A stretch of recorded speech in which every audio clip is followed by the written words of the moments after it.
Good morning, everyone. Welcome to my humble abode. Um, Hi. Hi. Oh, you're over there. Hi. How's everyone doing? So, today is a special day. Today's Friday, so why am I looking over here? My microphone's here. Just reposition myself. Ow. Ow. Legs are too long. Good morning, Anna Zapton. Good morning, everyone.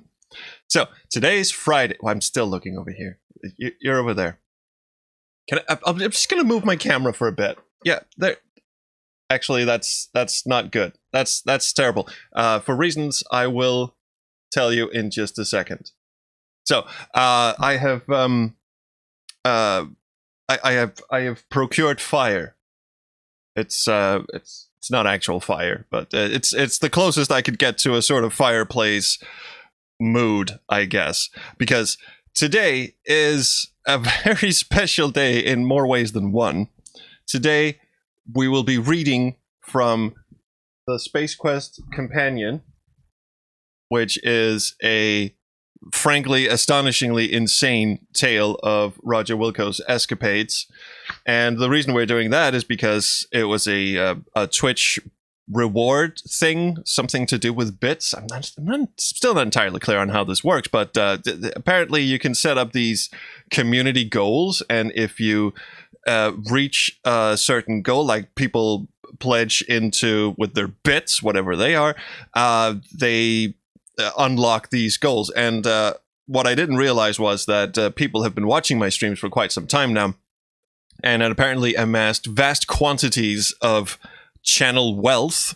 So the first milestone I'd set at a very conservative, apparently, goal of 1,000 bits, which was smashed instantly by a single person. Hello, Dan. And that was to read Chapter 1 of the Space Quest Companion. Now, yesterday, we did a stream of Police Quest, and the goal for reading Chapter 2 was also smashed, even though I had set the bar, the amount of bits needed to unlock that, significantly higher. And I have started Chapter 3, which also has a significantly higher price point. But we will get through at least Chapter 1 of the Space Quest Companion today. If it goes well, and it doesn't take way too long to get through, we might get to Chapter 2 as well. We'll see. But so the Space Quest Companion is written by Peter Spear and his at the time teenage son Jeremy Spear. It was published sometime in, let me just check that actually, 1992. This is the first edition. The first edition covers games 1 through 4. There was a second edition that came out a bit later, probably the year after, I think, which also covers Space Quest 5. I do have that book as well, but it's stuck in someone's house in the United States. But we don't need Chapter 5 right now. We don't need Space Quest 5 because we will be reading Chapters 1 and 2. And yes, Warrior Tark, these readings do go on YouTube for reasons. And the reason why this thing is so infamous is because it takes a lot of creative liberties with the Space Quest lore, story, I don't know what you want to call it. So it was written by, like I said, Peter Spear and Jeremy Spear. Peter Spear is an author who's also written the King's Quest Companion. He's written some books on, various Sierra games. His son, Jeremy Spear, as I said, was a teenager at the time, which will become very apparent very soon. And it takes quite a number of creative liberties. The first and foremost is that they purport that these novelizations, as it were, are transmissions sent to them by Roger Wilco himself. So they're written in the first person, as if Roger himself is narrating it. They also take a number of creative liberties as to, for instance, the most infamous one being that they claim that all the adversaries that Roger encounters throughout his escapades in all 5 games are somehow all descendants of Sludge Vohal. So, we won't get into that, but yeah, they like, for instance, in Space Quest 3, they claim that Elmo Pug's full name is Elmo V Pug, and the V stands for Vohal. I don't know. And obviously it's a sort of novelization thing. Now the book also contains like actual walkthroughs and maps and stuff like that, but the real meat of the story, or the real meat of this, is the novelization bits. Yeah, it's contradictions too, absolutely. To be fair, they probably had to make it any for it to make any sense in book form. You could absolutely retell the story of Space Quest 1 without you'll see. Yes, crap. Chapter 1 is chapter 1 is Space Quest 1, chapter 2 is Space Quest 2, and so on and so forth. Let's just get into it. And obviously, if you are inclined to come along for the ride, you are welcome to join my Patreon, which means that you can join me in the voice chat on my Discord. I'm in there right now, and if anyone wants to jump in and have a laugh with me, or just face palm so hard it reverberates around the world, feel free. So I have actually found a digital version of the companion so you guys can read along with me, and I shall be bringing that up on screen as we dive into Space Quest 1, The Sarien Encounter. What's the best way to hold this book while I read? If I move the microphone up a bit, like that, and go like this. Yeah, I think that actually makes it look like I'm actually reading, doesn't it? All right, you guys can still hear me, right? It's covering up the fireplace. Oh, that's that's terrible. Anyway, who cares? Professionalism. It's not what we're here for. No lectern prepared? No, sorry. You would be surprised how little room there is in here. Anyway, here we go. Space Quest 1, The Sarien Encounter. And I'll try and flip the pages as we go along here. All right. Welcome, boys and girls, to today's bedtime reading. Or morning reading. I don't know. Maybe this will work as some sort of hypnosis therapy. I don't know. Anyway, Space Quest 1, The Sarien Encounter. The Calamarioid, I really had to think very hard on how to pronounce that. The Calamarioid entwined the unconscious woman with just 2 of its 8 suckered tentacles. No points for guessing who wrote this bit, by the way. Another pair waved a purloined vial containing the elixir of practical immortality, which the struggling researcher had perfected just moments before. Its turquoise glow was undiminished despite the sudden change of ownership. The alien menace laughed a shriek of victory, sounding much like a set of poorly adjusted ground vehicle brakes, metal on metal, without any shame. Oh God, is anyone else erect? I am. The woman awoke, saw just what manner of foul creature had attacked her, and began struggling. Another slime-coated tentacle covered her mouth, stifling a scream, while another... get ready, ripped off her laboratory smock, revealing firm-fit flesh clad only in a G-string, and a halter of black latex and leather. You still with me? Obviously, the creature was attempting to distract me. While you're talking, I was tired, but now I need to know how this hentai ends. Yeah, I know, fucking hell, right? I have won, Roger Wilco, I have won. I shall live practically forever. The entire galaxy, nay, the entire universe, shall bow before me and become my slaves. This woman shall be my toy. You are still with me, right? Its laughter screeched still higher, and the appendage holding her garments tossed them aside, giving me an idea of just what kind of toy he meant. Sorry, no, I don't have any hand lotion or coconut oil ready, but yeah, it starts up strong, doesn't it? Unhand her, you subsentient beast, I growled. Oh, sorry. Unhand her, you subsentient beast, or I'll blast you into subatomic garbage. And while you're at it, hand over that test tube. My hands hung loosely at my sides, poised inches from the pearl handles of twin-holstered ion blasters. My hard eyes never left the two remaining tentacles. I'm surprised they weren't penis-shaped. And the particle rifle they held. Oh, okay. Well, it's hard to hold a particle rifle with a penis-shaped tentacle. At least they cut us that amount of slack. Oh, yes, son, that's good writing. Keep going. Let me just butter up my nipples. Keep going, keep going. Wait, where am I? The nasty could do a lot with its 8 arms, but could it pull a trigger faster than I could draw? We'd know soon enough. I hear you're good, Wilco. I hear you're fast. Your threats don't scare me. The Calamarioid began leveling his weapon. Burp.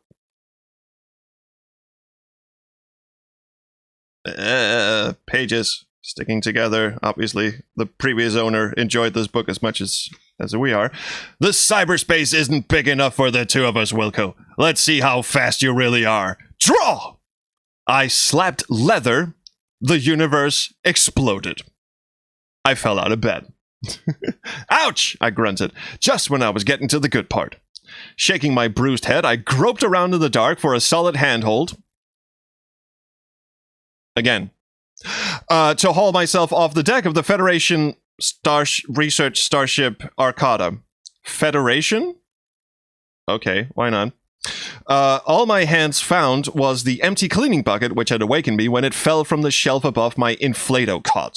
The entire vessel was shaking, and there was a booming in my head that wouldn't go away. Go away, I told it anyway.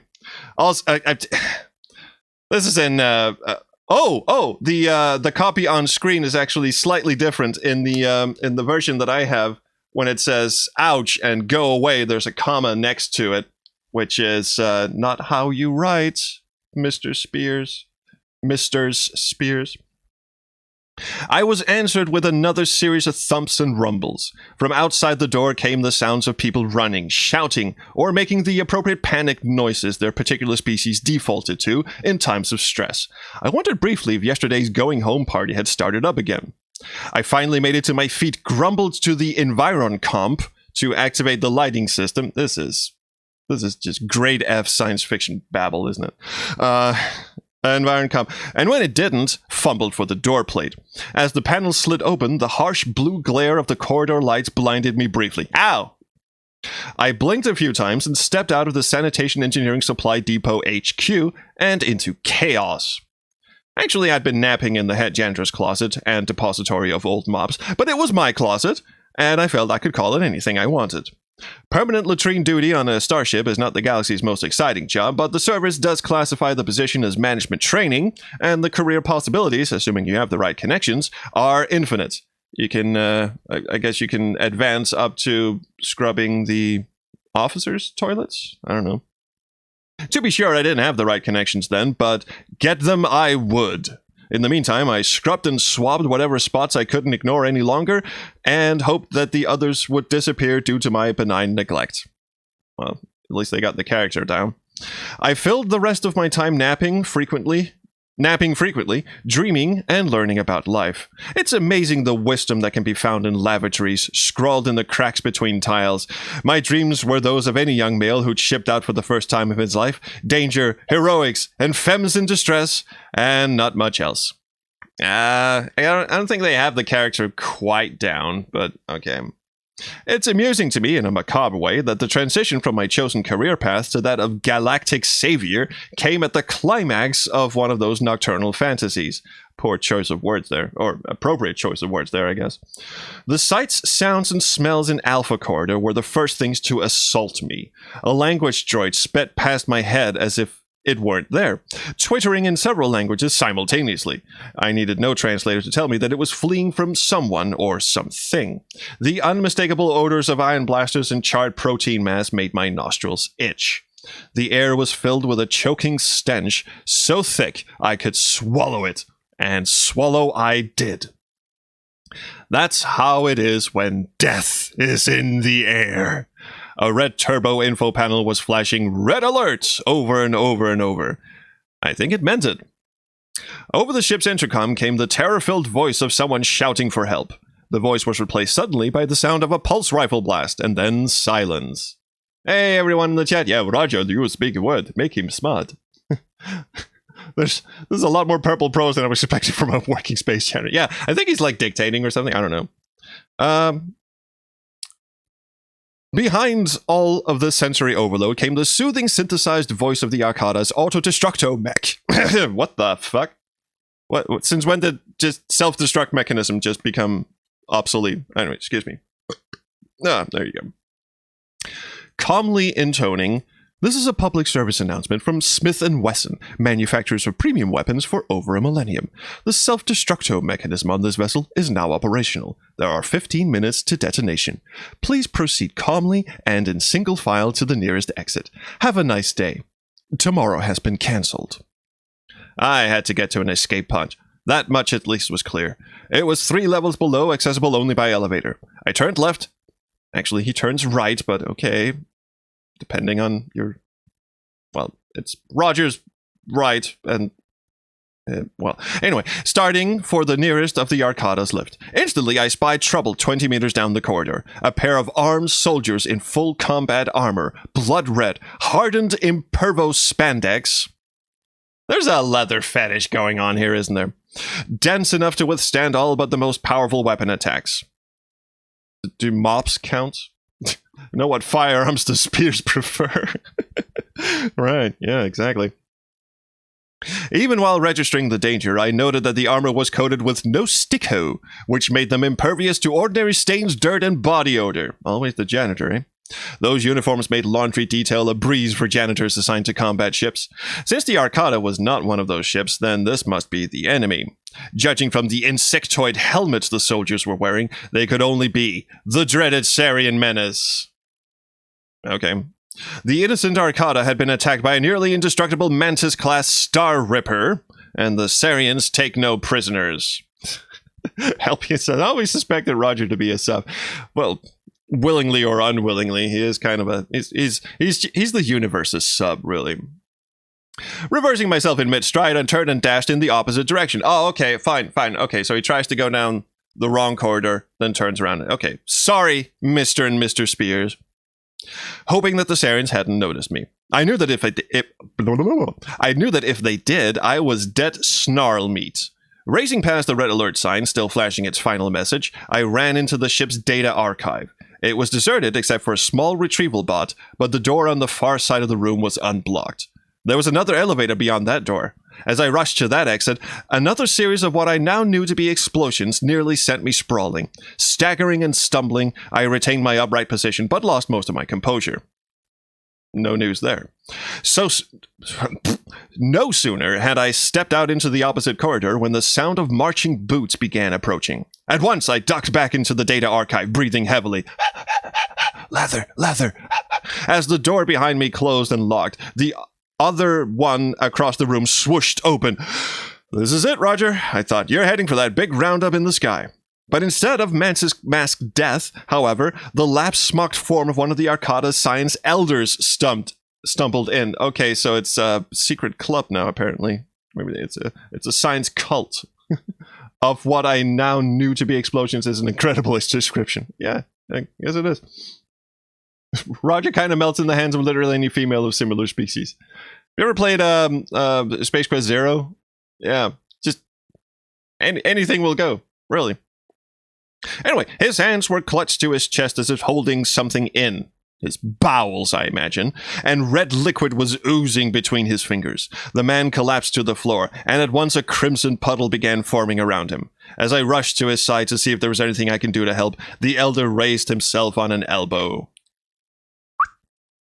"The star generator!" he gurgled. "They're after the star generator! Someone must stop them! Oh, it hurts so much! So much!" I'm acting. The man's eyes clouded, then cleared for a moment. He caught his breath, seemed to notice me for the first time, and just wandering around going, "Ah!" All right. And rolled his eyes towards the banks of data cartridges. Pointing with his free arm, he groaned, "Astral bodies! Astral bodies! Astral bodies! Astral bodies!" With each repetition, his voice grew weaker. Sorry. Astral bodies, astral bodies, astral bodies. Until his life faded out with the final syllable. His body splayed as the now lifeless arm gave way, thunk, and the elder tumbled the last few inches face down to the deck. So that's what this raid is all about, I thought. Those insectoid scum want the star generator. Well, what else? What else are you guys carrying? I mean, come on. As I rushed to his side to prevent him bleeding on the carpet. Well, the star generator project was the reason for the Arcada's extended mission. Ship rumor had it that it was a device that could turn suns into humongous blinking Adverto stars. Okay. Extolling the virtues of intergalactic peace and harmony, Octarian fungus worm honey, or nacho-flavored Fruit Loops. I thought it just reignited suns, but okay. I also read between the tile cracks that the star generator had the power to convert ordinary sunlight into kegs of ice-cold cannabis happy brew. Either explanation seemed plausible. There was nothing I could do for the man except close his eyes and step away. Wiping my hands on a clean part of his lab coat, insult to injury, I guess, I mused, astral bodies. What does that mean? I bet it must be the title of one of these data cards. I'd better check it out. There was a standard retrieval console in the room, situated just in front of the data card banks. I made myself comfortable. Yes, leather. Activated the unit's touchscreen and was happy to see the machine's input pad slide into view. At least the unit's power was still working. A copy of the library catalog was within reach, and it was easy to look up the code sequence for the title uttered in the man's last breaths. I punched it in, stabbed the enter key, and waited nervously while the retrieval bot recovered the card in question. In the background, I could hear the golden-throated auto-destructo voice crooning, "There are 13 minutes to detonation. Blah, blah, blah, blah." My insides began to feel very loose. Not as loose as the guy next to me, but obviously. When the bot finally brought the card to me, I almost ripped it out of the mech's hands, or arms, only to find that the view unit was out of order. "By the public bodies of Polaris!" I exclaimed, but there was no time left for regrets. I heard the countdown again. 12 minutes, and still counting, to detonation. Do you know where your escape route is? I considered whether or not to take the data card. It's probably full of formulas and big words, with very few pictures I can understand, I thought. But, I better hold on to the card anyway. Must be important. That settled, I had to decide fast which route to take to the escape pods. I'd encountered Sarien troopers everywhere I'd run so far. Twice. So I flipped an imaginary Buckazoid, dropped it, and when I picked it up, discovered I'd lost the toss. At least that meant I wasn't going to have to step over the dead man's body. Away from... Oh, wait. Oh, so the copy here is actually a little different as well. Hang on. Public potties. Must be important. Away from the corpse. Okay, so they must have... Okay, shut up. Keep reading. Away from the corpse and the Sarians who'd shot him was the direction of my flight. It was a route that would take me directly past the Star Generator lab. Boom! Adverto stars is what YouTube is planning to reprint, so yes.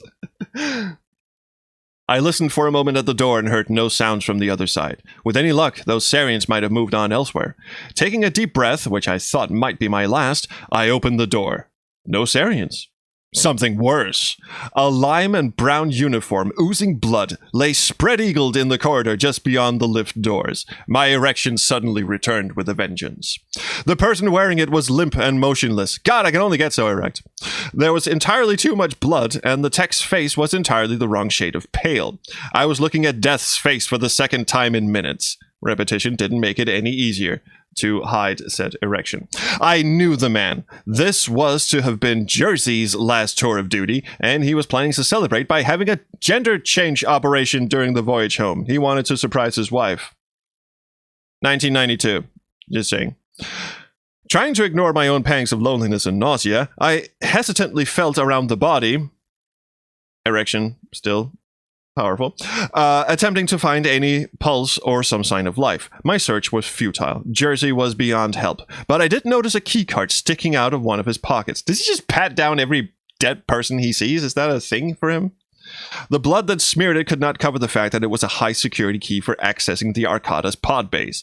I took it, knowing Jersey wouldn't be needing it anymore. My nausea was interrupted by the sound of Smith & Wesson droning through the corridors like a bad infomercial to tell me that there were now 10 minutes until I wouldn't be needing that key either. Rising, I turned to enter the elevator that the tech had failed to reach. As the doors opened, I caught sight of more Sarien soldiers rounding the corridor. Slipping quickly inside the lift, I pressed the down panel and made my escape. The scene on Beta deck was even worse than the one on Alpha. Dead, murdered bodies lay heaped and scattered all around the corridor. The stench matched the sight, and as I moved off to my lefty hufty, I tried to avoid looking at the blank eyes of my former shipmates. True, for most of them, the head janitor was someone beneath notice, but I did make some of their more private moments a little more pleasant. What? Okay, there was a bond between us that went deeper than semi-regular renewals of bathroom tissue du jour. The Star Generator Lab that's a hard word to say. The Star Generator Lab was situated next to the elevator I stepped out of. Its door had disappeared, blasted to subatomic bits by the invaders. Once again, I heard the tramp of their approach. I'm just gonna check if the copy I'm reading is... Oh, okay. Ducking inside the lab, I held my breath while...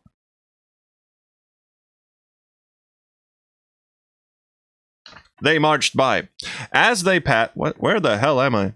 Okay, so the copy you guys are seeing on screen is the versions 1 through 5, second edition, and the version I'm reading from is the first edition that only covers 1 through 4, so there's a couple of discrepancies. I hope you can stand that. As they marched by. As they passed, I heard one of the invaders say it hoped to finish the cleanup operation quickly so they could safely return to the Deltor before the Arcata blew. I now knew the name of the ship that had attacked us, although I suspected it was a fact that would do me absolutely no good. When the Sariens had finally gone, a glance around the top-secret facility that had been the purpose of our expedition showed me another scene of death and destruction. At this point, my nipples were very huge. More bodies lay crisped or ribbed or dismembered. The room was full of machines and displays that were totally meaningless to me, but that wasn't surprising. In the center of the room, though, were the remnants of a mechanical cradle that must have recently held a much larger device. It was now empty. A small sign lay crumbled in the wreckage. It said, "Top secret, Star Generator. Do not touch." This means you. So that was it. The Sariens now had the Star Generator. A closer look at the cradle revealed a small device still magnetically attached to it. So we're in the VGA version, apparently. And Roger does loot a lot of corpses. Oh yeah. Entirely too much blood, not enough tentacles. Let's just get back in the closet and continue our nap. Da-da-da-da-da-da-da-da.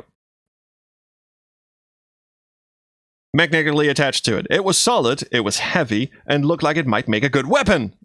Really? Okay. So I took it. I didn't know what I would do with it. Try that again. I didn't know what I would do with it if I needed a weapon, but I took it anyway.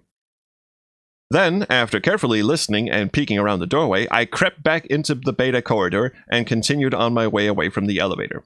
The Doomsday voice crooned smugly, 9 minutes to detonation. This might be a good time to make sure your life insurance is up to date. Moving as fast as I dared, dodging Sariens all the way. Surprisingly maintaining my balance throughout another series of ship-shaving explosions, I trotted down Beta corridor, passing under the data archive, and found the new elevator I was seeking, the one that would drop me down to Gamma level. There, I would be able to access the escape bays. The elevator was unguarded. As I stepped off, the ubiquitous cybernetic voice intoned 6 minutes to detonation. For anyone wishing to remain on board, complimentary drinks and hors d'oeuvres will be served in the captain's lounge. Well, that's at least... yeah. The part of Gamma level I had entered was essentially one large research and development area. I knew this from the number of laboratory coats scattered about and the large amount of highly sugared, partially eaten snack foods strewn haphazardly over both benches and equipment.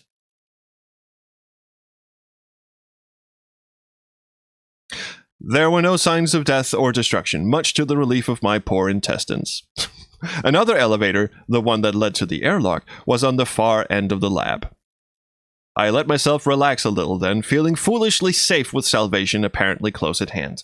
Halfway across the lab, completely in the open, I was surprised by Sarien sounds coming from the lift I had just left.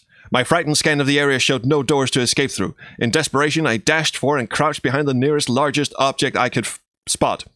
I then closed my... Excuse me. Then I closed my eyes, figuring that if I couldn't see the Sariens, they couldn't see me. It worked, because we're in Wile E. Coyote country. When the attackers passed, I emerged from my hidey hole and bolted straight for the airlock elevator. The auto-destructo voice chimed a cheerful, "There are only 5 minutes left to do your holiday shopping." I almost blew it. Phrasing. In my haste to reach the final elevator, I almost rushed past a wide control panel lurking with unconcealed obviousness next to the lift. I think it was the brightly colored lights on the panel that attracted my attention. I've always been attracted to colored bulbs, especially orange ones, also tentacles. For whatever subconscious reason, I did stop long enough to sniff the silicon and take in the light show. Far out. I think Dad wrote this bit. Tiny words labeled a set of controls, bay doors, with separate buttons for open and close. Someone really liked Spaceballs. I pondered. If the bay doors are shut, I won't be able to escape. Maybe I should press the open button. Why not? As soon as I did, a large window above the panel revealed the gargantuan door slowly sliding open. I guessed right for a change. Good me. Good me. Where the hell am I? Oh, fuck. Wrong page. Here we go. I guessed right for a change, I congratulated myself. I think I'd better get down the elevator. As I moved over to the lift doors, Mrs. Smith, or perhaps Miss Wesson, announced, "There are now 4 minutes left until self-destruction. We'll be right back after these important messages." I ignored the Arcada's last commercial break. While tempted, I had more important things to do. The blood still hadn't dried on Jersey's key card.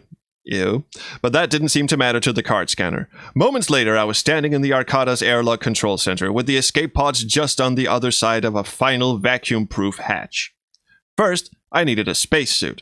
Breathing hard vacuum isn't something humans adjust to easily, so it seemed advisable to dress for the occasion. He's not human, but okay. He's from Xenon. I don't think they're human. Never mind. Opening the spacesuit closet, I found to my great joy and relief that there was still one suit available, a multi-species, multi-gender, one-size-fits-all economy model. I had worn suits such as these only in my dreams. Ew. But I knew that they were put on one leg at a time. The helmet screwed on next, and if there had been both time and a mirror, I would have admired the figure I cut just then. Roger Wilco. Space Dude.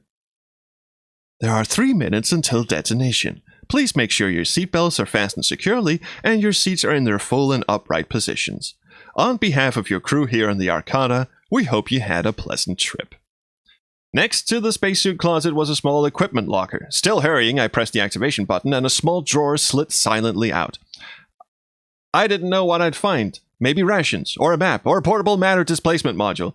But all that was left was a small gadget that looked remarkably like something I'd never seen before in my life. What? What kind of phrase is that? Yeah, I'm still at a loss as to Smith & Wesson making self-destruct systems, which is also... Why Smith & Wesson? That's a gun manufacturer, isn't it? Alright, well... So the gadget is small and looks remarkably like something he's never seen before in his life. That's great writing, isn't it? I took it anyway. If I did escape safely, I could always sell it. It had a single on and off switch, but I didn't have time to figure out how to make it work. Also, it's... So here's the thing, right? So the galaxy is Irnon, the planet is Xenon, we're long ways away from Earth, and Smith & Wesson apparently found their way into the galaxy of Irnon and started making self-destruct mechanisms for starships? Okay. There are now 2 minutes until detonation. With that announcement, Smith & Wesson's finest launched itself into a sweet duet, an admirable rendition of Auld Lang Syne. I don't know how to pronounce that, actually. But I was too busy to enjoy the hymn. Running as fast as the spacesuit would allow, I sprinted for the open door of what seemed to be the last escape pod. After pulling myself through, the hatch swung shut behind me. There was a single seat inside, with lots and lots of incomprehensible dials and gauges surrounding it, and what looked like a joystick-type throttle, and a bunch of buttons in front of it. I looked at them closely. One read power, another indicated auto-nav, and a third challenged, do not touch or you will be sorry. Even I could figure out what that meant. Smith & Wesson already makes self-destruct system. Really just depends on which way you point their products. True, right? There is now 1 minute until detonation. Live long and prosper. There was less than no time to lose. I didn't really know what I was doing, but the worst that can happen if I made a mistake was that I would die. Cool. Even that would be better than sticking around for the Arcada's self-destruction. So reaching over my shoulder, I slapped the pod's seatbelt into place. Safety first is the motto of all sanitation engineers. No, it isn't. Reaching up, I decisively stabbed the power button. Okay. Boom! A satisfying surge of ultra-subnucleonic power vibrated through the pod, demanding release! Much like me in my tentacle dreams. All right, partner, let's see what you got, I ad-libbed somewhat overdramatically. I took a firm grip of both my courage and the throttle and my penis, and then slammed the throttle forward. Like an overripe zit on Saturday night, the brave little pod burst from the belly of the doomed Arcada. Yahoo, Rydom, Mama, I screamed in a combination of joy, fear, and emotional release. The pod sped through space like a wild Iranian equazar in heat. What the fuck? Alright. There are now 30 seconds until final destinations. Until final detonation. Okay. There are sights in this fantastic universe that sear the brains of sentience. Size and scale are a major part of it. A Capon-class starship is not a small craft. Formerly home to thousands of beings, the Arcada was dwarfed by the Deltor, which straddled it in an obscene mechanical union. Humpty, humpty, humpty, humpty. Its violation of the innocent space bird complete, the Sarien warcruiser extracted itself from the mocking embrace and thrust itself away. I think someone wrote this book with one hand on the keyboard. Just saying, just one-handed writing. You get my drift? There are now only 5 seconds until final detonation. It sure was real. Until next time, TTFN. Ta-ta for now. There is no sound in space. At last we get some scientific fact going on. Like a momentary nova, the Arcada died a brilliant and silent death. I screamed, but no one heard me. At the sight of the horror and grandeur of it all, I wished I had a cam pellet implanted in me, somewhere, to record it all for the galaxy's swellest home videoids. Vidoids. Okay. The Arcada was exploding behind me. I prayed that the pod had enough speed in her to outrun the debris. He's just, okay, all my colleagues are dead, exploded, the Star Journey has been stolen. I'm gonna be famous for this footage. Yay. How many times do you reckon the editor wrote "settle down" in the margin? Many, many times, I would gather. The pod did, and after a few hyper moments, I was faced with the problem of flying the craft. Once again, I looked at the dizzying array of lights, gauges, lever, and buttons. Only one lever, apparently. Did they actually correct that in the second? Yeah, they did. Okay, so the typo there is, there's a typo in my version. It says lever, not levers. Alright, cool. They looked neat, but I hadn't a clue of what to do with any of them. And that's when I remembered the auto-nav button on the eye-level panel, partially blocking my view of the interspatial pyrotechnics. My choices had realistically come down to either that or the do not touch button. I wasn't sure what the auto-nav did, because I'm a fucking idiot apparently, but I touched it anyway. Didn't stab it this time. At once, a 3D holographic display materialized in front of me in the shape of a rotating planet. Superimposed over it were the words, Corona, a leisure time development of Arrakis Corp. Building better worlds through dehydration. In a few moments, the display faded, and the pod kicked its engines into hyperwarp. Slammed back into my seat by the wallop of the motors, all I could do was relax and enjoy the interstellar light show. It was goofusly swell. What the fuck? Somebody cared enough to actually revise this. Yeah. Well, Hours later, I emerged back into real-time real space, and the pod was plunging uncontrollably through the atmosphere of a rocky, waterless planet. Performing a total flameout engulfed in a supersonic conflagration, hashtag second language. My craft plummeted recklessly to the surface of Corona. "Oh, ship," I blurted. "I think we're in trouble." The pod didn't answer me. My life flashed before my eyes. The great roundup in the sky waited for me at ground level. However, the trouble with having led a completely unremarkable and uneventful existence until the Sarien sneak attack, with the exception of one startling quarter hour in a broom closet with Cornucopia Agricorp and her clones while we were all attending sanitation engineering preschool, Roger got lucky in the broom closet. It's not canon. Wait, where's this finish up? Oh, fuck it. Was that this flashback only took a second or two at the most and seemed like a lot less. Unable to avoid looking abrupt termination directly in its eye through an escape into nostalgia, I was forced to shut my eyes tight and scream uncontrollably. Ah! My screaming kept me occupied, and as a result, I have absolutely no idea how the pod landed safely. The craft felt like it bounced a few times and spun around for several revolutions before bottoming out to its final stop, much like I did with Cornucopia Agricorp. Thank the eternal entity for seatbelts. Sure, why not? When my eyes finally opened, instead of finding myself at the pearly transporter gates, I was still in one piece, and in need of a fresh set of clothes. This was not a minor matter, to be sure, but for the time being, I could do nothing about the situation. He pissed himself. Yeah, this does reek of Yvonne Magruder, doesn't it? From Red Dwarf. I took the better part of an hour before my whimpering and screaming finally ceased. An hour? It took the better part of an hour, actually, and I was able to get my breath back and under control. While glancing outside, I noticed the escape vehicle's view shield was cracked and broken through in several places. The landscape it revealed was, for the most part, cracked and creviced sand mixed with rocks, harsh orange sunlight, orange, not purple, and no visible water at all. So for an hour, he's just sitting there, not drinking, okay, fine. Not an inviting sight by any means, but it seemed preferable to staying strapped into a pod that contained no visible apparatus labeled communicator. The seatbelt release mechanism opened the vessel's hatch, and I was able to squirm my way outside. After over half a year in space, I had an entire planet beneath my feet. Of course, it was nearly all sand, but most planets do not actually communicate the eternal shiver that the subspatial engines of the Arcada did. Or so I'm told. What the hell was that phrase? Most planets do not continually communicate the eternal shiver that... Okay, so it just means the engines of the Arcada rumbles. It is normal to just scream for a full hour, isn't it? I'm just getting myself adjusted here. Yeah. As I glanced at that reddish sand, that's hard to say. As I glanced at that reddish sand, my eye was caught by the glint of a piece of the pod's broken window lying on the ground.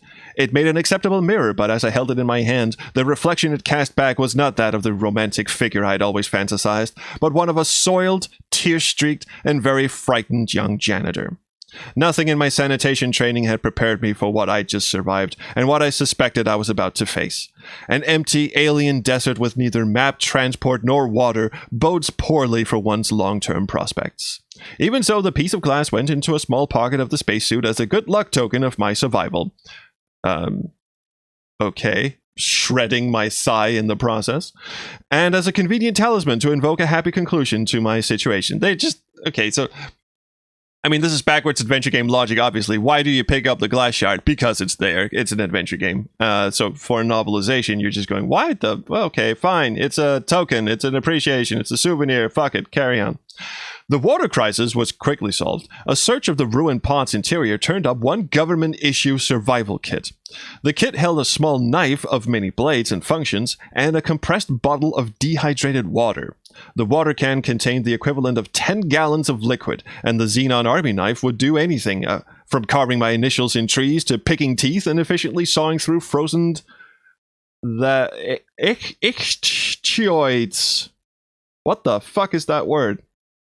Never mind, moving on. Of course, there were neither trees, food, nor fish on ice anywhere to be seen, nor likely to be found. Yeah. No matter, a quick glug of water rinsed the moldy cotton dryness from my mouth and washed away my blues. Apparently there's vodka in it as well. I had to remove the space helmet I was still wearing in order to do so, but my suit's readings had already informed me that the air was acceptable to breathe. I used that moment to check out my surroundings. The pod had finished its bouncing skid nose first into a soft ridge of sand.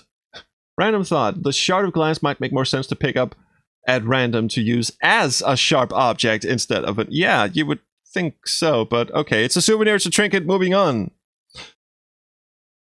To the north, the ground dropped off into cliffs stretching straight down for 100 meters or more. To the south and west, sand dunes shimmered heat waves for as far as the eye could see. There seemed little hope in those directions either. East of where I stood, however, there appeared to be a line of cliffs breaking up the sandy horizon. They might at least provide me some shade and a higher vantage point. So we're mixing VGA and EGA. Sorry, my nose is itchy. We're mixing EGA and VGA here because it's not a giant skeleton. It is the rocky outcroppings from the EGA version. Cool. I'm okay. Perhaps I'd find a cave in which to rest for a bit. Basic geography and good eyesight were making my travel plans for me. No sooner had I put my helmet back on and begun my hike than my decision was reinforced by the local wildlife. Like a newly active volcano suffering dry heaves, the sand beneath me burst into the sky with a raspy roar. I turned to look at the noise and decided I had better things to do than gawk. Running came to mind at once. 5 meters of sandworms screaming at the sky will do that to you. Especially sandworms with large teeth. Lots of large teeth. Straight towards the cliffs I fled. Straight off to the cliffs I fucked. And as I did so, the soft sand changed to harder stuff, and finally to a surface of rock covered with just the hint of sand. No worm, no matter how big, was likely to burrow through rock. By the time I got close enough to register that the cliffs were not really cliffs at all, oh shit, I felt safe enough to stop sprinting. In the distance, the sandworm's screams were joined by those of others. Lots of others. I even thought I heard the sound of crunching metal, followed soon by the rumble of a gigantic belch. Well, so much for returning to the escape pod or the open desert. I just want to put it on record, by the way, that the bit in Space Quest the movie I put in where the sandworm eats the escape pod, I really thought that was I haven't actually read this before. So that was... okay, so great minds think alike, I guess. Well... what had initially appeared to be cliffs turned out to be the skeleton of some gigantic beast. Back to VGA, I guess. Its remains loomed high above me and stretched over the ground for hundreds of meters. At first I thought it might be a worm's skeleton, but realized that worms don't have bones.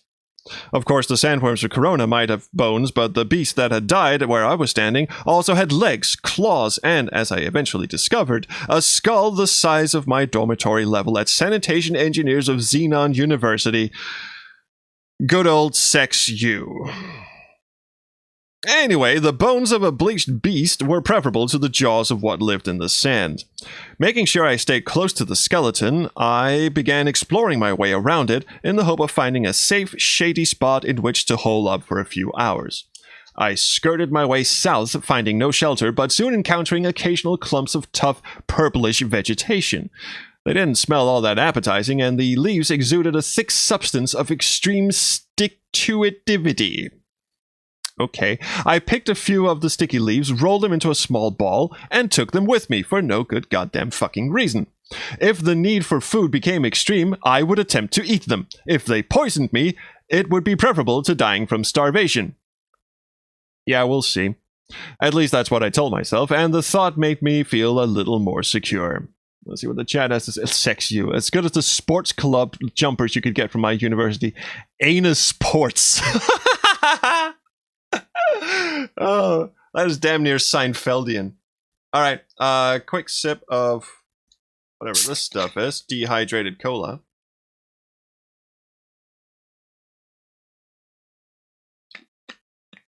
Someone must have looked at those shirts and just gone, okay, well, sure, why not?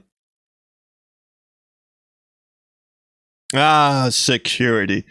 There was to be none for me that day, I poetically mused. As I continued on my scout of the bony infrastructure, a new sound seared through the Coronian sky and whistled to a dusty splashdown. At first my spirits soared. Sure, it was a Federation rescue pod coming to take me home to Xenon. My hopes were dashed. As the dust settled, it became quite clear that my escape from the Arcata had not gone unnoticed. An armored killer spider droid began transforming itself from its atmosphere re-entry form into its six-legged hunter-destroyer form. Spider droid action figures had been one of my favorite childhood dolls, and the experience of thousands of hours of my fantasizing snuffing spittle slimes of Suxtus 567 with them left no doubt that I was some Sarien's designated Snuff-E. Burp incoming. Excuse me. All I could do was run. I had no weapons, except for a knife and a shard glass, but okay. And my initial scream of terror scared it not one iota. Back around the skeleton I dashed, my head start diminishing with each stride. From behind, I could hear the droid servos slide contentedly in their well-oiled and annoyingly over-efficient manner. It seemed to be humming to itself in the anticipation of eliminating me. When I tripped over a tuft of sand in my panic flight, my genetically disadvantaged level of dexterity reminded me yet again of why I'd never qualified for the Space Scouts, much less the fabled Space Rangers. Maybe Coke was a bad idea. Also, who writes like this? Yeah, I know. But abject fear has a way of kicking a being in the butt, and I scrambled onward, spying as I did the half-buried behind of the monster I'd been exploring when the droid arrived, or climbing its ass, basically. It was hard to miss. Only 2 or 3 body lengths in front of me, the spine of the unknown beast made a broken ramp up from the sand. Salvation! I marveled. If I can only reach the skeleton in time. My years of playing innocent droid games evidently had some value because I knew that spider droids are specialized for ground warfare and hunting. And, bad programming. They are programmed to stay away from elevated places since they're not considered high technology at all. This newfound awareness of my own knowledge gave me hope. It gave me strength. And it gave me enough speed to make it to high ground before the droid got to me. Once again, I was rewarded with a moment of safety and a reminder that a fresh change of clothes was becoming an environmental necessity. While the droid waited for me at the base of the skeleton, filling its synthetic life with visions of my demise, it was obvious that the only way for me to continue was upward, following the backbone and seeing where it took me. Perhaps there might be a way to avoid my nemesis further on. Up and up the spine continued like a bony freeway built by sentience, with ribs for support. At its crest, the skeleton formed a narrow natural bridge spanning a distance of 20 meters or so. As I reached it, the deadly droid, sensing my presence above and out of reach, began scurrying about beneath, waiting for the slip that would plunge me down to the sand. As I've noted before, my lack of adequate dexterity is offset somewhat by my lack of balance. Pausing for a moment, deciding whether to crawl across or attempt walking, I brushed against a loose piece of spine. My touch was almost enough to send it crashing down. It just teetered there, and for a few moments I pondered whether I could drop it on the droid and if it might crush the machine. Why not? I decided. Why not? Why not indeed? Waiting until the droid was directly below me, I gave the vertebrae a firm shove. I missed, which didn't surprise me too much because I never had very good aim, but it felt good to try, and that in itself was important to me just then. Okay. The spinal bridge, on the other hand, did little for my self-confidence. I baby-stepped across with my eyes open. I could feel the old bones crack audibly from the weight of my passage. Continuing on, I prayed I wouldn't have to make that crossing a second time, and that the path in front of me would remain solid. For the most part, my prayers were answered. I made slow passage along that skeletal pathway until I spied something glittering in the strong sunlight. Good God. It was difficult to make out in the glare, but it appeared to be a large metallic or glass sign, or perhaps a small door. The artifact was not a natural creation, and my hopes inflated yet again in anticipation of meeting another intelligent life form, one that would help me leave Corona and return home. It turned out to be a life form that likes to leave empty elevator shafts hidden about as welcoming mats for strangers like myself. I fell for the trap. In mid-step, an apparent piece of solid bone vanished beneath me, and I plummeted down. I was so surprised that when I was so surprised that when my life attempted to flash before my eyes for the second time in as many hours, I drew a blank. The nice thing about standard issue spacesuits today is that when they sense imminent impact, a high-capacity force field pulses on for some small slice of a second. Really? I don't know exactly how long the force field lasted, but it was long enough to absorb, deaden, and deflect most of the force that would turn the falling Roger Wilcos of the universe into random smears and puddles. Not all of the impact, mind you, but enough. Bruised, shaken, and not at all sure that all my bodily parts were still attached, I tottered to my feet, essentially alive. I hurt, but I was still breathing. I resumed screaming for another hour. Things could have been worse. Well, he's a chipper fella, isn't he? Well, I must have skipped the page. How's everyone doing? You guys enjoying this? And this didn't activate during the high amount of G's Roger would have experienced. Maybe that's how he survived, actually. But, yeah, there's a lot of bullshit going on in this book, isn't there? The shaft I'd fallen into deposited me in a large cave. A big room, really, with just one passage leading off into a dimly lit interior. There seemed to be no way back up the shaft unless I had an anti-grav belt, which I didn't. Stalagmites and or stalactites were slowly growing from the cavern's floor while their counterparts dripped down from an unseen ceiling. One of these growing rocks appeared to have a piece broken off at once, and closer examination revealed that someone or something had attempted to reattach it to its base. They hadn't done a very good job. The piece of rock broke off again in my hand as I touched it. After briefly considering putting it back in place, I decided to take it with me. Not knowing what might be living in the near darkness ahead of me, and not trusting my knife or sharp piece of glass, it made sense to have something to throw. Thus fortified, I made my way deeper into Corona's underground. It is said that the longest journey begins with a single step. I'm not so sure about that, but I do know that I hadn't traveled terribly far when I heard movement in front of me. Pausing so that my eyes could adjust better to the faint illumination, I was able to discern the outline of a large grate embedded into the cavern floor. Sounds seemed to be coming from beneath the grate, and as I moved still closer, long tentacles began emerging from below. Erection! Tentacle with mouths! Yay! I immediately stripped naked and, well, they may have been baby sandworms, except they looked uglier. Now, I'm not sure if the creature living or caged beneath that grate was hungry or not, but I suspected that it might be quite an unpleasant experience for me to find out for sure. However, since my only way forward was past the monster, I had to come up with something to occupy its attention. Pickle talks. I picked it up because I'm an adventure game klepto. It's a fun way to explain novelizations, isn't it? Yeah. Yes, the end of the hentai. It's Roger's dream come true. All right. Well, food seemed the obvious first choice, and the closest thing I had to that was the piece of sticky purple plant I'd collected on the surface as emergency rations. It was a fortuitous choice. I dropped it on the ground just in front of the grate. The tentacles reached for it like relatives at a catered meal.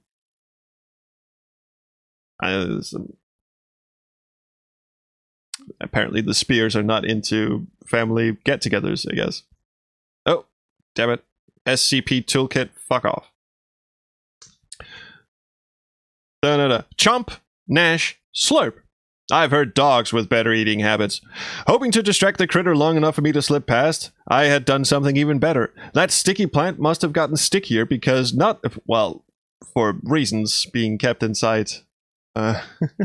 Thanks for the follow, by the way, for being kept inside Roger's suit. Oh, I forgot to, I have a little Twitch activity feed I forgot to turn on in OBS. Yeah, it's a bit of the author's home life seeping through. That's what I meant to say with the, relatives at a catered meal. Someday I'll return to Corona and patent that stuff. I could earn billions, millions maybe even, using it to make adhesive bandages that will actually stay on. Billions even. Okay, sorry. Beyond the grate was a door with no hole for a key, nor slot for a keycard. That didn't matter, because I had neither anyway. Again, I was blocked, and was beginning to form a suspicion that somebody didn't take too kindly to strangers. Next to the door, a small steam geyser was spouting off regularly at brief intervals, and as a consequence, was spraying me with hot, dirty water, as opposed to the hot, dirty tentacle action. This offended my highly trained professional sense of neatness and cleanliness. Wait, where are we? Oh, all right. I'm just making... Again, for those of you joining us, I'm reading one edition of the book, and the edition you're seeing on screen is a different, so the pages don't quite match up, so I constantly have to check if I'm skipping ahead or if you guys can follow along. Anyway, yeah. Oh, thanks, Sonamid, for contributing to the Chapter 3 challenge. I think getting through Chapter 1 is tricky enough, but okay. I don't think we'll be making Chapter 2 today, by the way. I don't think we'll be... oh, God, Summer contributed 2,000 to the Chapter 3. Well, I know what we'll be spending the next 2 Fridays doing. As I've noted, it was not a large geyser, and the spout's opening seemed just a bit smaller than the tapered stalactite/stalagmite I was carrying. It made a perfect plug, shutting down the steamy annoyance at once. It also made a perfect key, because as soon as the plug was in place, the closed door irised opened as if to say, "Nice work, janitor. Cleanliness always pays." Okay. Well, I kind of see that. The cleanliness, Roger's sense of cleanliness doesn't really vibe with the character I'm familiar with, but I can see how he just goes, "Oh, God damn it, would you stop it?" and just plops the rock in, and it goes, oh, that actually worked. Because that puzzle makes no goddamn sense. Why is the door controlled by a pulsating geyser anyway? I don't know. Anyway, new dangers awaited me on the other side of the door. The first appeared in the first chamber I entered.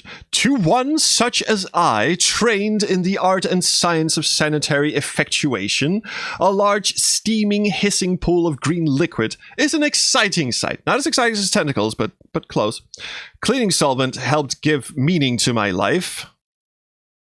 Okay. And never had I seen such a quantity of janitor in a jug in one place before.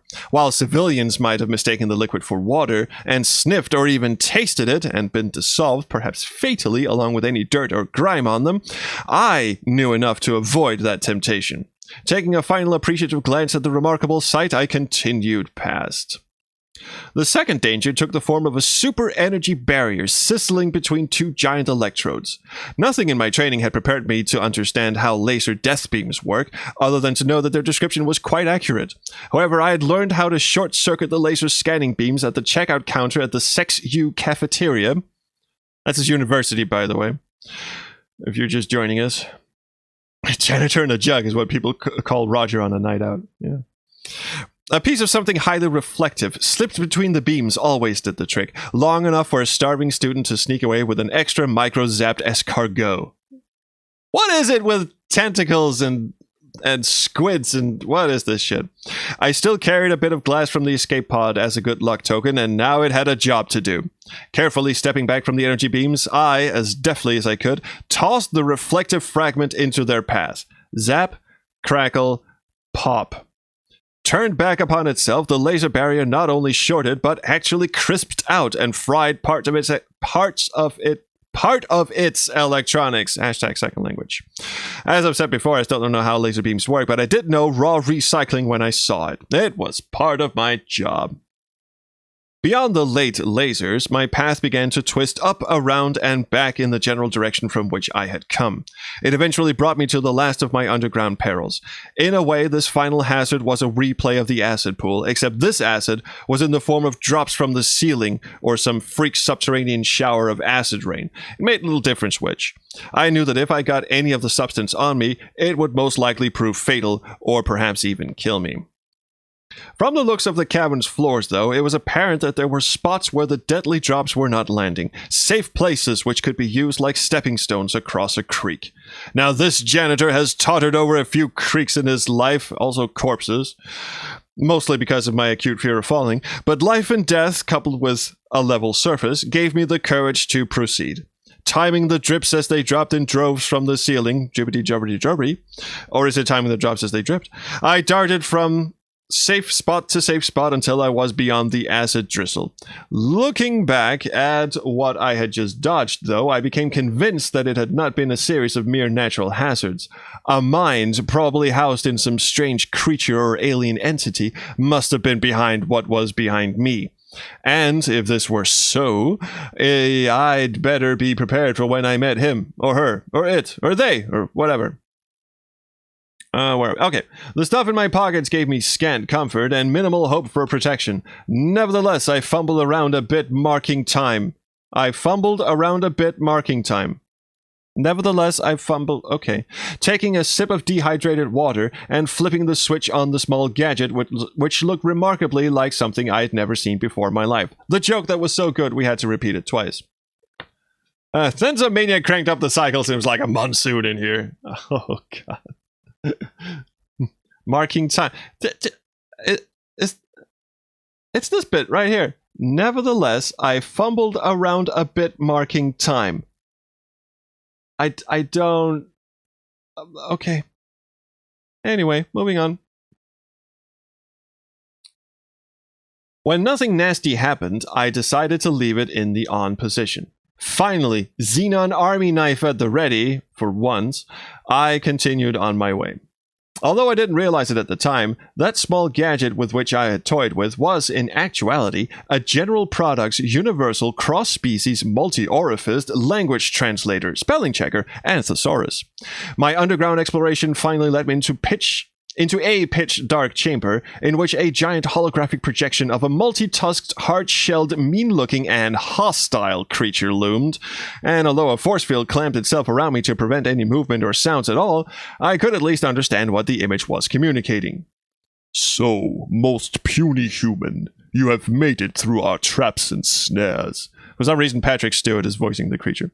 "We have been observing you to see if you would survive and congratulate you on your ingenuity and luck. Have we got a deal for you today?" Kinda switched. "It's a mission, really, and if you care to accept it, we will reward its successful completion." I went a bit German there. "By providing you with the transportation out of this part of the desert. What do you say? Is it okay?" It should have said, "I'm John Lennon. I'm John..." "Or do we send you back outside to die of starvation, dehydration, or sandworms?" "Great! Since you cannot speak at the moment, we will take your grunts as an affirmative." I'm just gonna read them as Germans now. "On the surface, there is a large cave formed by the skull of a beast. In the skull lives an annoying beast, which we call the Orad. Orad for short. Beast. It likes to eat our young. Beasts. Dispose of Orad force and the reward is yours. If you fail, well, it's been nice knowing you. By the way, bring back evidence that you have succeeded. We don't like people who fib, and we will only believe you if you have some sort of proof. Have a nice beast." Oh no, Wilhelm showed up. Yeah. It's a Nazi little fella. I was still listening to the final exclamation point when the floor disappeared from beneath me. My arms began to wave for balance, and I found myself sliding into daylight and out of the belly of a giant beast. A door swooshed shut behind me and clicked. I was back on the surface of Xenon, sprawled next to my old friend, the giant skeleton. A quick check and pat gave indications that I was still alive. Of course, my vital signs were just what a lonely killer spider droid was waiting to sense, still lurking patiently for me to reappear. No sooner had I stood up than the sight and sound of its deadly charge scared the Beetlejuice out of me. Indulging in bipedal locomotion in its most turbo mode, I dashed off toward the west. What? Sorry, I read that wrong. Indulging in bipedal locomotion in its most turbo mode, I dashed off toward the west, hoping to find high ground, or high skeleton, before the droid finally ended what had already been a pretty bad day for me. A petition to take a drink every time Roger says he found himself doing something. Yeah, go ahead. Meowing kittens. Go murder this dude and bring back the part of his corpse for a car. Okay, thanks, bye. It didn't take much sprinting before it became clear that I would never make it to the safe path I had reached the first time I had been chased by the metal killer. Instead, when the skull cave, yes, the same one the hologram had told me about, popped into my view, I scurried directly for its maw. I never even considered the fact that the Orad lived there. The fact never entered my consciousness. It was the closest possible haven, and all that mattered was to run fast and not trip. So, running into a dead end. Okay, fine. It is ironic, to be sure, that I never saw Orad long enough to remember what it looked like, other than it was much larger than me and had far too many teeth and claws. As I got inside the cave, my eyes registered both the beast and a large boulder. The rock seemed much more inviting, and both the beast and a large boulder. The rock seemed much more inviting, and I ditched myself behind it at once. Very quickly, I attempted to convince the universe that I didn't exist. Then, after lifting my head from between my legs, I saw the spider droid's breakneck arrival. So did the ORAD. Spider droids kill by getting in near proximity of their prey and detonating a really, really tiny subatomic particle bomb. Droid goes bye-bye, and so does most organic matter within a meter or so. So it went. ORAD saw droid. Droid saw ORAD. Wham, bam, thank you, Sam. When the dust and stones settled... No, I think he means rocks, not other stones. All that was left of the pair was an anonymous piece of ORAD anatomy. It must have been ORAD because droids don't have blood, and the small bit of flesh had more than enough. I had escaped because my hidey hole was outside of the explosion's critical range. Happy to be alive, I didn't even mind the blood splatters on my helmet. My soiled clothes, though, were nearing critical mass. Roger is... Oh, sorry! Next page. Sorry, I missed that. The way back to the giant talking head was the same as my first trip. Taking the piece of ORAD with me, I marched out of the cave and back up the spine of pale bones. Crossing the bridge again gave me a bit of a pause, but it did hold up under my weight and the vibration of my still shaking knees. I was sure, though, that it would collapse if I tried to cross again. Let's see where... yeah, alright. On I went, and where I hoped an elevator might wait for me this time, I was treated to another sudden shafting. Tentacles. It didn't hurt any less the second time around, but in a strange way, it kind of seemed like it seemed a little like an old friend. I jauntily waved hello to the still stuck-up monster beneath the grate and continued on to the dark room where I'd first met the master of the underground. It was waiting when I got there. Back so soon, puny human? Did ORAD scare you away, or have you brought us evidence of the beast's demise? How's this for proof? The holographic head watched closely as the bloody bit I was carrying landed with a slight squish. It wasn't a bad touch.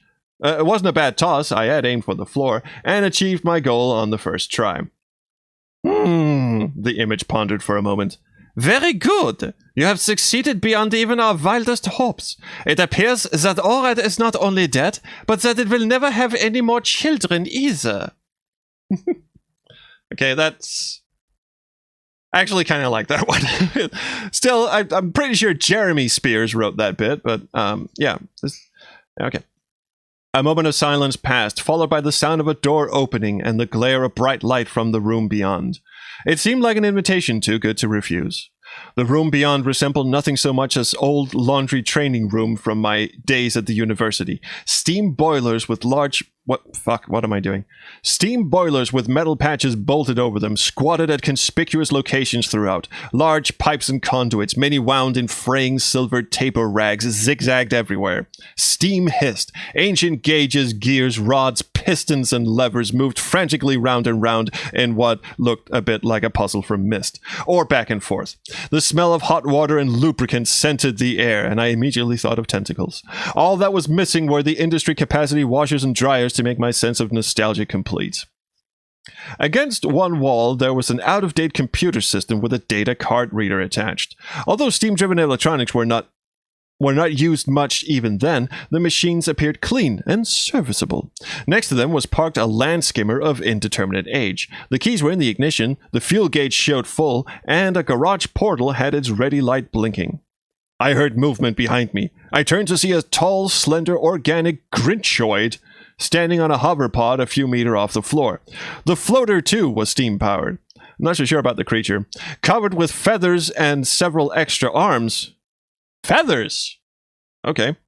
It looked nothing at all like the hologram. The voice was the same, though, which is good, so I keep doing the silly voice. Please do not be startled by my appearance, puny human, the creature announced. I am whatever the fuck, Grand Leader of all Kironians, and great bad brain of my people. We are leery of other creatures and races, so we protect ourselves behind the image you see outside. The skimmer has enough propellant to take you to what your Federation has named Yulin's Flats, but what would be more correctly translated as Flat Yulins. Explaining the joke that I didn't get for years and years, actually. Feel free to sell the vehicle when you arrive there, but be aware that even though it has only been driven by my great aunt on local errands, she hasn't tuned it for several centuries and has a pathological aversion to washing her vehicles. I'm sure that a motivated buyer would ignore most of the dents, and now it's gone a bit British in a weird way. And since Corona is a desert planet, there is absolutely no rust. It is our most generous gift to you. Now, if you'd please leave, we would like to seal our home once more against outsiders. With a final squawk for emphasis, I'm going to try and read this now. Chinook-Tipin floated out of sight. Things were looking up. I had a set of wheels, so to speak, a ticket out of the desert, and the chance to acquire enough buckazoids to get back to Xenon. With the data card still safely in my possession, the galaxy would still have a fighting chance to thwart the Sarien menace. I thought he said he didn't know what was on it, but okay. That thought reminded me that I now finally had a chance to actually look at what was on the card I'd been entrusted with. Sitting down at the computer, I inserted the card into the reader slot. As I expected, most of what was recorded there was in mathematical words and symbols as incomprehensible to me as English or any other dead language. Okay. Boop. However, the first message to appear was in words that I could read. My granny has been driving it around and has an aversion to washing her tentacles. If you are reading this, then I am most likely dead, and the known universe is in grave and serious danger. My name is Dr. Vohal, and I am the chief scientist in charge of the Xenon Star Generator Project. We have learned to harness power so awesome and mighty that it will provide our people with cheap, abundant, non-polluting energy for eons to come. I have recently learned that someone, or something, hostile to both our way of life and our very existence, has learned of our success. I suspect that it might be my degenerate evil clone, Sludge Vohal. Fanfiction. If this is true, if he and his Sarien henchmen get their hands on the star generator, then we'll be up the Milky Way without a light sail. Again, that's a galaxy very, very far away, but okay. As a precaution, I have encoded all the data necessary to duplicate the star generator on this cart. Guard it with your life and return it to the authorities on Xenon. Don't let sludge conquer the universe. Okay, sure.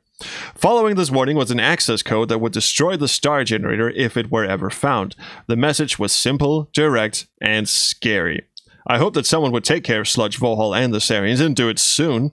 In the meantime, I was sure Xenon would pay me a fat reward for delivering the data card. Enough, perhaps, to retire, buy my own space jalopy, and get as far away from trouble as possible. These thoughts ground through my mind as I took the card back out of the computer and climbed onto the skimmer, or into, depending on how you read that. The engine turned over after only 7 or 8 tries. The portal irised open. Is iris a verb? Well, it is now, apparently. Unlimited power right up until we decide to shoot experimental weapons into the star. Well, yeah. And I began flashing across the arid wastes of Corona. Since I've never been much of a driver, I let the Autobot take control while I relaxed and watched the rocky scenery and ground drone by. He skipped the arcade sequence. I'm glad I wasn't driving. I'm sure the ride would not have been anywhere near as smooth. This way, I arrived in Julian's Flats in one piece. I skipped the page. Sorry. Right. To describe Julian's Flats as a town would be an extreme overstatement. To call it civilization would be an insult to toxic waste dumps everywhere. And to call it a dripping sore on the unwashed back underpit of a guanoid from Eelsuck 567 would be an overly romantic image. Okay. Julian's Flats is a collection of 4 or 5 ruts in the desert looking for an identity and losing count along the way. It is home to beings deemed socially undesirable by the galaxy's various underworlds, and the location of the notorious No Serial Numbers Spaceship Shopping Center and the Five-Finger Discount Droid Mall. Really? I'm getting from the narrative that this is set in the future after Earth has traveled the universe and spread. See, that's the thing. Yeah, Roger isn't human. He's an alien. He's in a galaxy very long away. And actually, I think the opening crawl to Space Quest 1 says, or kind of paraphrases the long time ago in a galaxy far, far away thing. Yeah. So you missed. Ha! The only other structure visible is a combination bar, pool hall, backwater brothel with tentacles and leather, I imagine, Astro Router disposal site, and preschool. Surrounding Julian's flats is a highly dangerous energy field, more to keep the denizens inside than the sandworms out. Of course, I knew nothing of this at the time. The glitter of the bright lights and the gleam of available spaceships told me that Julian's flats was both safety and a way home. The skimmer finally stopped itself in front of the town bar. As soon as it halted, I began to get out, but before my boots had touched ground, a slick, overly groomed pimpoid greased his way over to my vehicle and began eyeballing it. He had only 2 eyes, but they were enough to make him mark me as a sucker. "Howdy, stranger. Nice machine you've got there." His voice was so oily that the words almost congealed before they reached my ears. "I'm feeling generous today. I'll give you 25 buckasoids for that fine machine, and I'll even pay the sales tax. What do you say? Is it a deal?" The glitter of cold coin glistened in his hand. He had made a tempting offer. Thanks, but no thanks. It's a generous offer, but I'm not some dumb off-worlder who just stumbled in from the desert. Try me again when you can come up with a better price." Gosh, I was so proud of myself. I have to sneeze. Come on. Come on. Sneeze. I'm looking at the light. Bright lights make you sneeze. Come on. It went away. God damn it. A sneeze that goes away is like coitus interruptus. It's yeah. I'd always been told never to accept a first offer, but I'd never had the courage before to try. And I felt this was the best time as ever, apparently. The pimpoid's eyes narrowed, calculated, then shifted back and forth. He oozed away, shooting back at me. Be that way. Maybe we'll run into each other again. A moment later, I had second thoughts and began to run after the pimpoid as he moved down the rut running east. And then it hit me. I had left the keys in the skimmer's ignition. I stopped my feet just as they were starting, tangled them, stumbled, fell, then picked myself up and dusted off. I always had trouble running and thinking at the same time, but I did remember to take the keys and then started off again after the creature. Okay. The rut wandered alongside of and then behind the bar. By the time I arrived back, the pimpoid had disappeared. All I could see was a Droids Be Us franchise at the discount mall in the distance, and a pile of white ash beneath the bar's back window. As I watched, a disposal arm extended itself out of that window and dumped some more of that fine powder onto the pile. Something sent back a metallic sparkle as it fell. Curious, I ran my hand through the ashes to see what might have caught my attention. The ash was warm to the touch, but scattered throughout the pile were a number of round pieces of metallic plastoid. They turned out to be buckazoids. Money! And a fair amount of it, but not enough. When I added it to the coins I already carried in my pocket, the nest egg totaled less than 50 buckazoids, which I was sure wasn't sufficient to get me off Corona. Battle position, Sariens are here. What? What? Oh, we got a raid. Oh, hello. Middle-aged stream raided me with 40 viewers. Welcome. Holy shit. Buckazoids. You're just in time for some truly, truly awful pros. All right, I'm just going to take a sip of water while everyone gets in comfy position.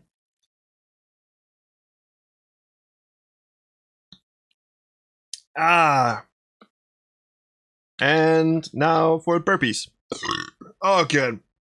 So, like I said, welcome to a highly professional stream.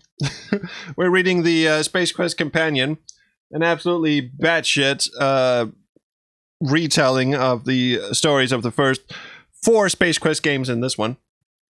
With a lot of, oh god, so much creative freedom taken. And when I say creative freedom, oh good god. Oh yeah. Awful pros. Here we go. Let's see where we are here.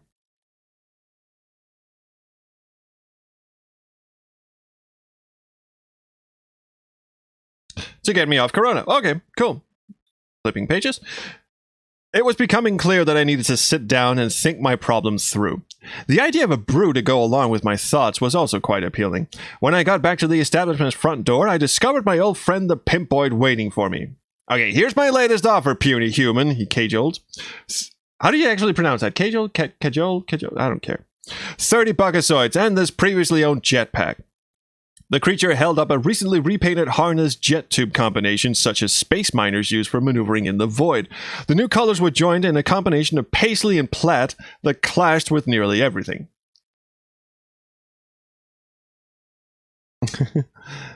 This jetpack is in cherry condition, although I did accidentally file off the serial numbers. Whoops.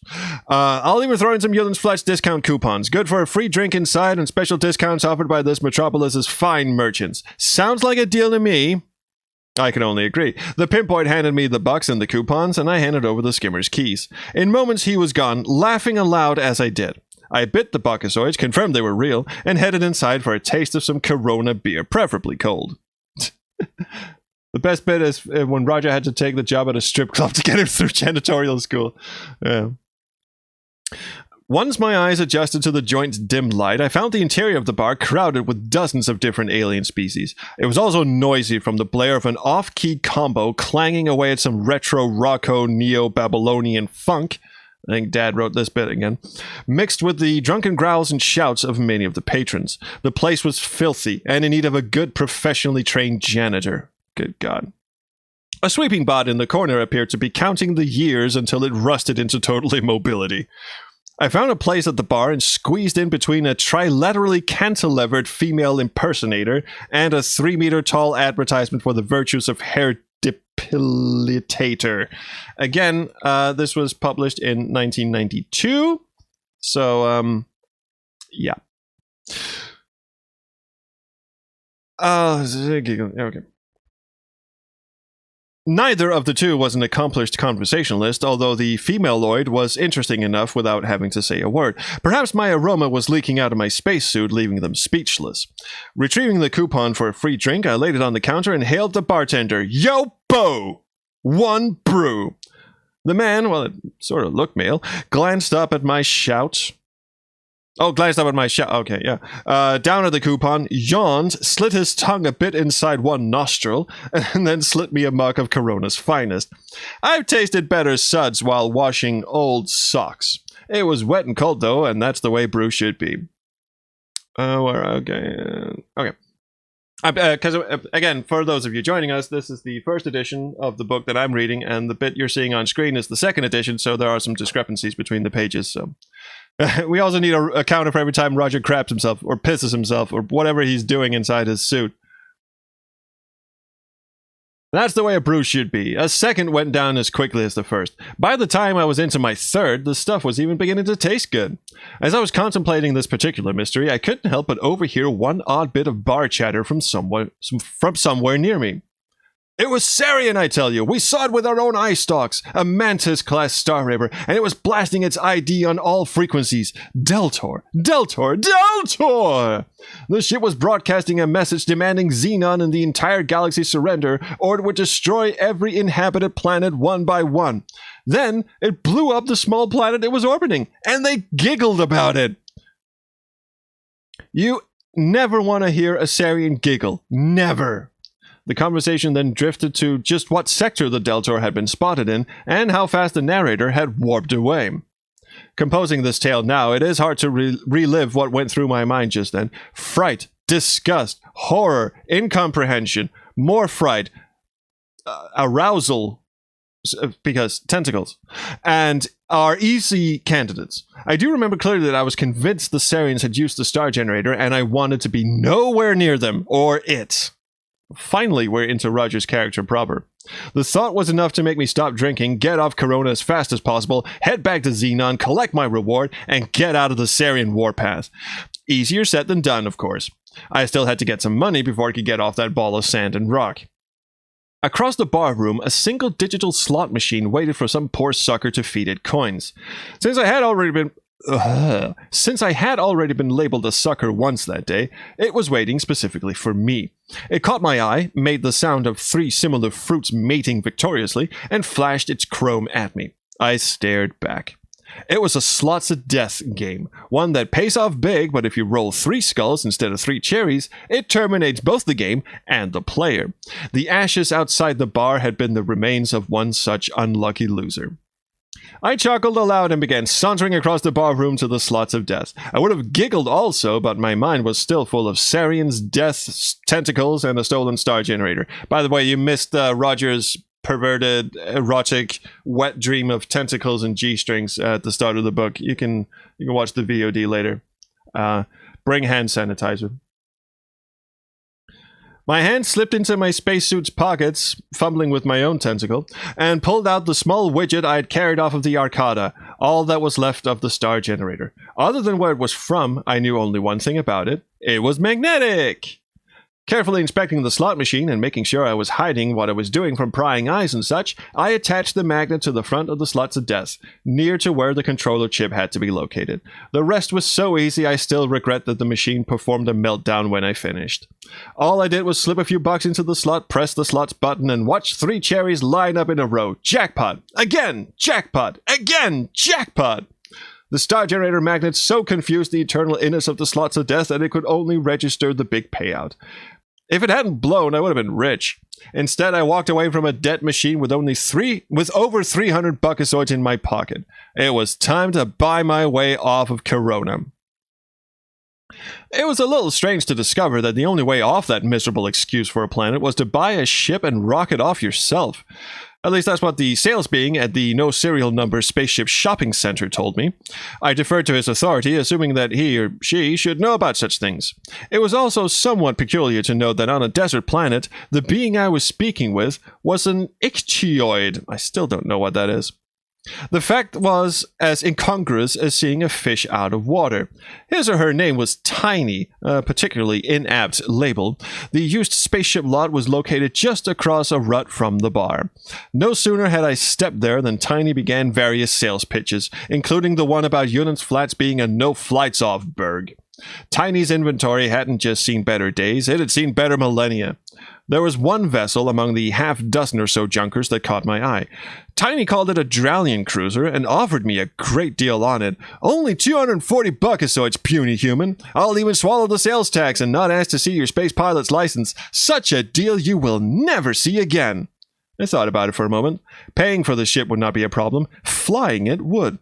Sentient Tiny, I said slowly. It's a great deal, I agree. Unfortunately, I don't know how to fly a spaceship. I even have trouble with the Autobot on ground skimmers. Is there an autopilot on this thing? Tiny smiled and pointed across town. Scope out droids be us. They're having a sale on nav droids. One of those should take care of all your problems. Do we have a deal? I told the ichthyoid to wait until I settled the droid matter, assuming I had enough bucks, and strolled off towards the droid mall. Once again, I had not accepted the first offer because I'm an idiot. Ichthyoid means fish. He does actually kind of look like a fish in the VGA version. That's true. Excuse me. Droids BS is a galaxy-wide chain that specializes in selling all kinds of mechanical life and semi-life forms.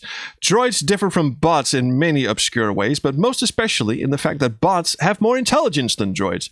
Droids are designed more for the consumer market than bots, so they're also much cuter and more cuddly. Bots, when they speak, have obscure accents and are programmed to walk funny. Droids BS has made billions selling cute droids that don't talk back. Cuddly stuffed toys and inflatable dolls for adults of all species and genders, and they've been very successful.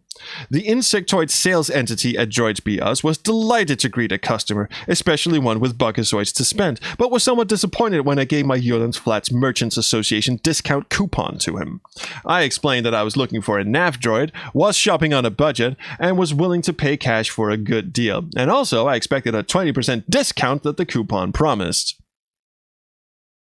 The clerk wasn't happy with my demands and tried to interest me in the more expensive models, from full-size battle techies, Transform R Us droids, Daleks, nanny droids, and even cleaning droids. I was tempted purchasing one of the latter, but I just couldn't afford both it and the NAV 201 droid essential to piloting the spaceship.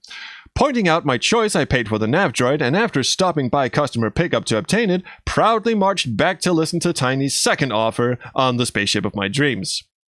Right again. Tiny's second offer was lower, and I slipped her or him the buckazoids quoted. Don't forget, I reminded her or him, you're picking up the sales tax. It was a pleasure doing business with you. Boy, Roger grew some stones, didn't he?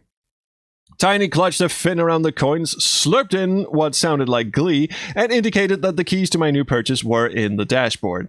Tiny waddled away, muttering something that sounded like, "Take off quick before the real owner shows up." I'm sure I misheard. Despite that, I did want to be off Corona at once, so I scrambled up the ladder into the ship's cozy cockpit. As the canopy lowered itself to seal me inside, the nav droid positioned itself on the loading platform below. A punch of the load droid button. Now, okay, we've gone from stab to touch to punch, and my nav system was taken aboard and jacked to the ship's main computer. Moments later, the ship's engine flamed to readiness, and the droid blasted us into space. Do I really have to read this next sentence? At least Roger's more gender sensitive than he was with Port Jersey. Yeah, again, 1992, but yeah. Okay, I'm gonna have to read this, don't I? "Ride 'em, cowboy," I screamed in joy. I had escaped Corona at last. Space! The final career! Since I first learned that the universe was bigger than my own room, I wanted to fly to the stars, to soar, to warp the matrices of hyperspace with Roger Wilco in the pilot's couch. This was my dream. Sure. Unfortunately, my test scores were only good enough to enter the Sanitation Engineer Corps. My space travels would be only as a passenger. This was still true, but at least now I owned the spaceship, and I was its captain. The stars were mine. Xenon, I'm a coming home. Banjo. Sector information, Captain.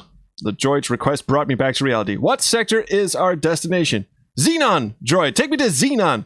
False input load, false input load. Xenon is not a sector. What sector is our destination, dumbass? Reality. It's a tough place to be sometimes. I had no idea what a sector was, and some cute droid wasn't going to take me home unless I could direct him to one. The only thing that came to mind was the conversation I heard in the bar. The pilot who had discovered the Deltor had given its sector coordinate, some of which I still remembered. Of course, the Deltor was the last place in the universe I wanted to be, but there was no way that the Sariens could have stayed around after exploding a planet. So I would be safe there, and when Xenon came to examine the evidence of the Sarien treachery, I would be rescued. Actually, I really, really like this explanation, because one of the prevailing arguments that the Space Quest community has had is Roger heroic because he goes off to fight the Deltor or infiltrate the Deltor in the ship? Because we've often argued that, you know, he could just go home. Why does he have to go to the Deltor? And this actually is a plausible explanation. Throughout the whole narrative so far, he's just got, okay, I just want to go home. Fuck it. Just get me home, get my reward, get the fuck out of here. Han Solo this bitch. And now he gets in the ship and it says, what sector? And he goes, just take me home. And he goes, that's not a sector. Okay, the only other sector I know is the thing. And so this is actually, okay, I will give you this, Peter and Jeremy Spear. Not Spears, as I've been saying all the time during this stream. Peter, yeah, that's good. That's good. I like that. Not so thrilled about the tentacle and transphobia, but I'm okay with the explanation here. Yeah. Just check here. Right. A small touchpad rose in front of me. Next to it was a printout of the sector navigational grid code. Enter sector destination grid code, the droid insisted. Carefully, I looked up the sector on the grid chart and entered it onto the keypad. A moment later, the universe exploded into a gazillion colors as we warped into hyperspace. We warped out into a meteor storm. The nav droid got us through it, dodging and darting with sensors and reflexes that no human could match. But the next several minutes made me acutely aware of the state of my undergarments. Drink. Roger pissed himself again. There should be no meteors anywhere near here, announced the droid. However, I am reading a large spacecraft in the vicinity. It's broadcasting an ID saying it's the Deltor. Do you want me to hail it, Captain? Get us the fuck out of here, galaxy out of here, I shouted. False input load. The galaxy is not a sector. Sector input information is required. What sector is our destination? As those words insulted my ears, my eyes were attacked by the sight of the Star Ripper, a star-faring insect of prey gloating over the chaos it had wrought, and my dumb, cute, cuddly droid was refusing to warp me somewhere else. When the Deltor picked up my ship on its scanners, there wouldn't be anything left of me to recycle. Let me out, I screamed. Are you sure, Captain? The I hastily slid into the jetpack that the pinpoint had made part of the schema deal. Of course I'm sure! I just, wanted to stretch my legs a bit. The cockpit canopy swung up and away, and I released my seatbelt. Pushing down with my legs, I thrust myself into space. The jetpack kicked in automatically and propelled me towards the Deltor. From behind, I could feel the concussion of the spaceship as it was blown into submicroscopic dust. Perhaps it was just the impulse power of the jetpack, but I never did turn around to find out. I was being propelled toward the Sarien warship, and I didn't know how to stop. But good God, they blew up the droid! In the game, he just tells it to fuck off back to Xenon. Also, I realize I'm completely out of focus when I lean in. Which is not a bad thing, actually. Well, I'm being propelled toward the Sarien warship, and I didn't know how to stop. Sometimes beings are required to leave their spaceships for short periods of time to float around in the void doing things of which I have no knowledge, but probably involve tentacles. If you think about it, these folks need a way to get back inside. What kind of fucking poetry is this? Alright. For this reason, most airlocks have some sort of device for opening them from the outside. The Deltor had a wheel.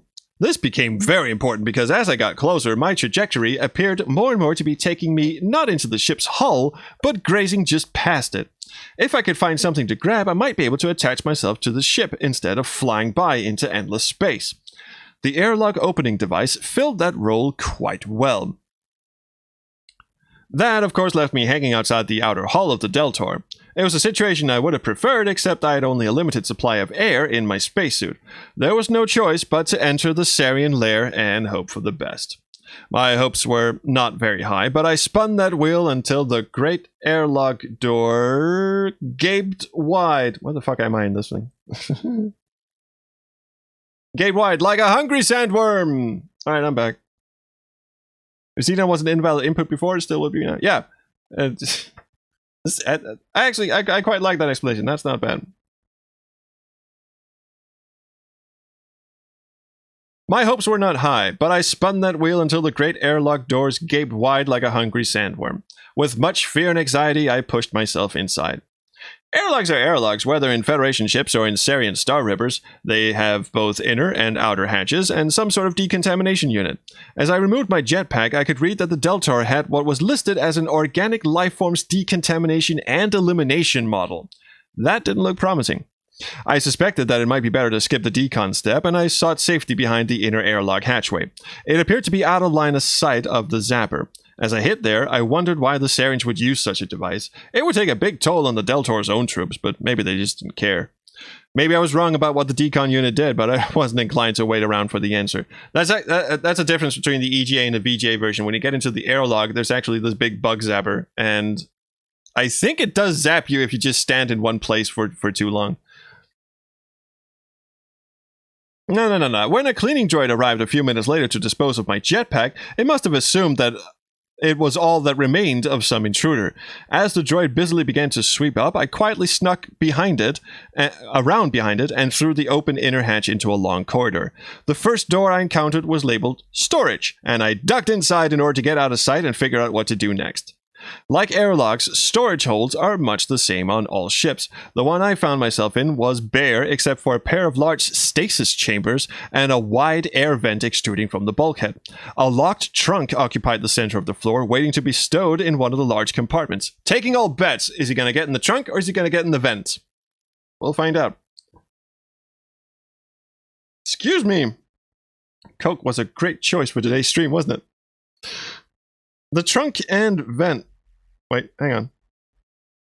Oh, right. The trunk and vent reminded me of a ploy I've often seen used in cowboy vids, because we have cowboys on Xenon, apparently. Pushing the trunk to a convenient spot beneath the vent, I climbed up and attempted to remove the grate covering the vent opening. I was sure there would be enough room inside for me to both crawl and to escape detection. There was one problem, though. The grate wouldn't come off. A closer look showed that it was firmly screwed onto the vent's faceplate. Okay, I thought, all I need is a screwdriver to be out of here. It's from moments like these that the Xenon army knives are put in survival kits. I'm sure my plan would have worked. I'm sure, but as I took out my knife, I heard booted feet trump down the outside corridor. The steps kept coming closer, and there was no time to carry out my planned escape. I had to hide. But where? The only possibility was the locked trunk, and it looked large enough to conceal me. A quick change of blades and the Xenon Army Knife's universal cross-species gender non-specific lockpick attachment did its job. Why is it gender non-specific? What the fuck is wrong with you people?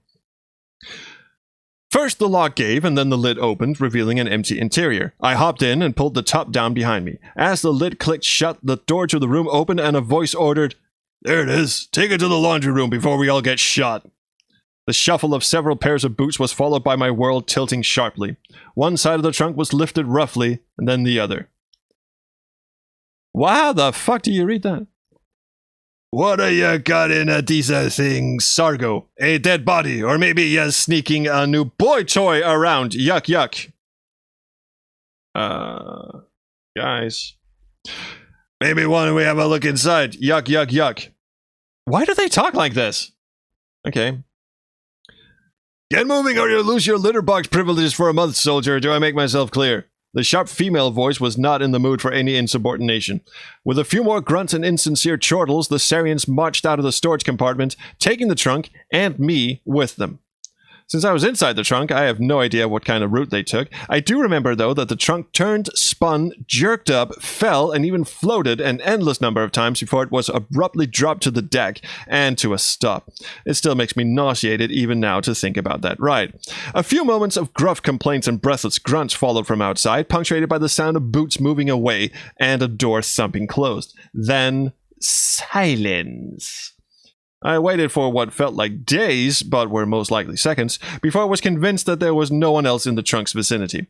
A delicately lifted lid and a quick peek proved my deduction correct. A longer look brought a wide grin to my face. I was home, in a manner of speaking. Well, I was in the Deltor's laundry room, which for a space janitor and sanitation engineer like myself is the next best thing.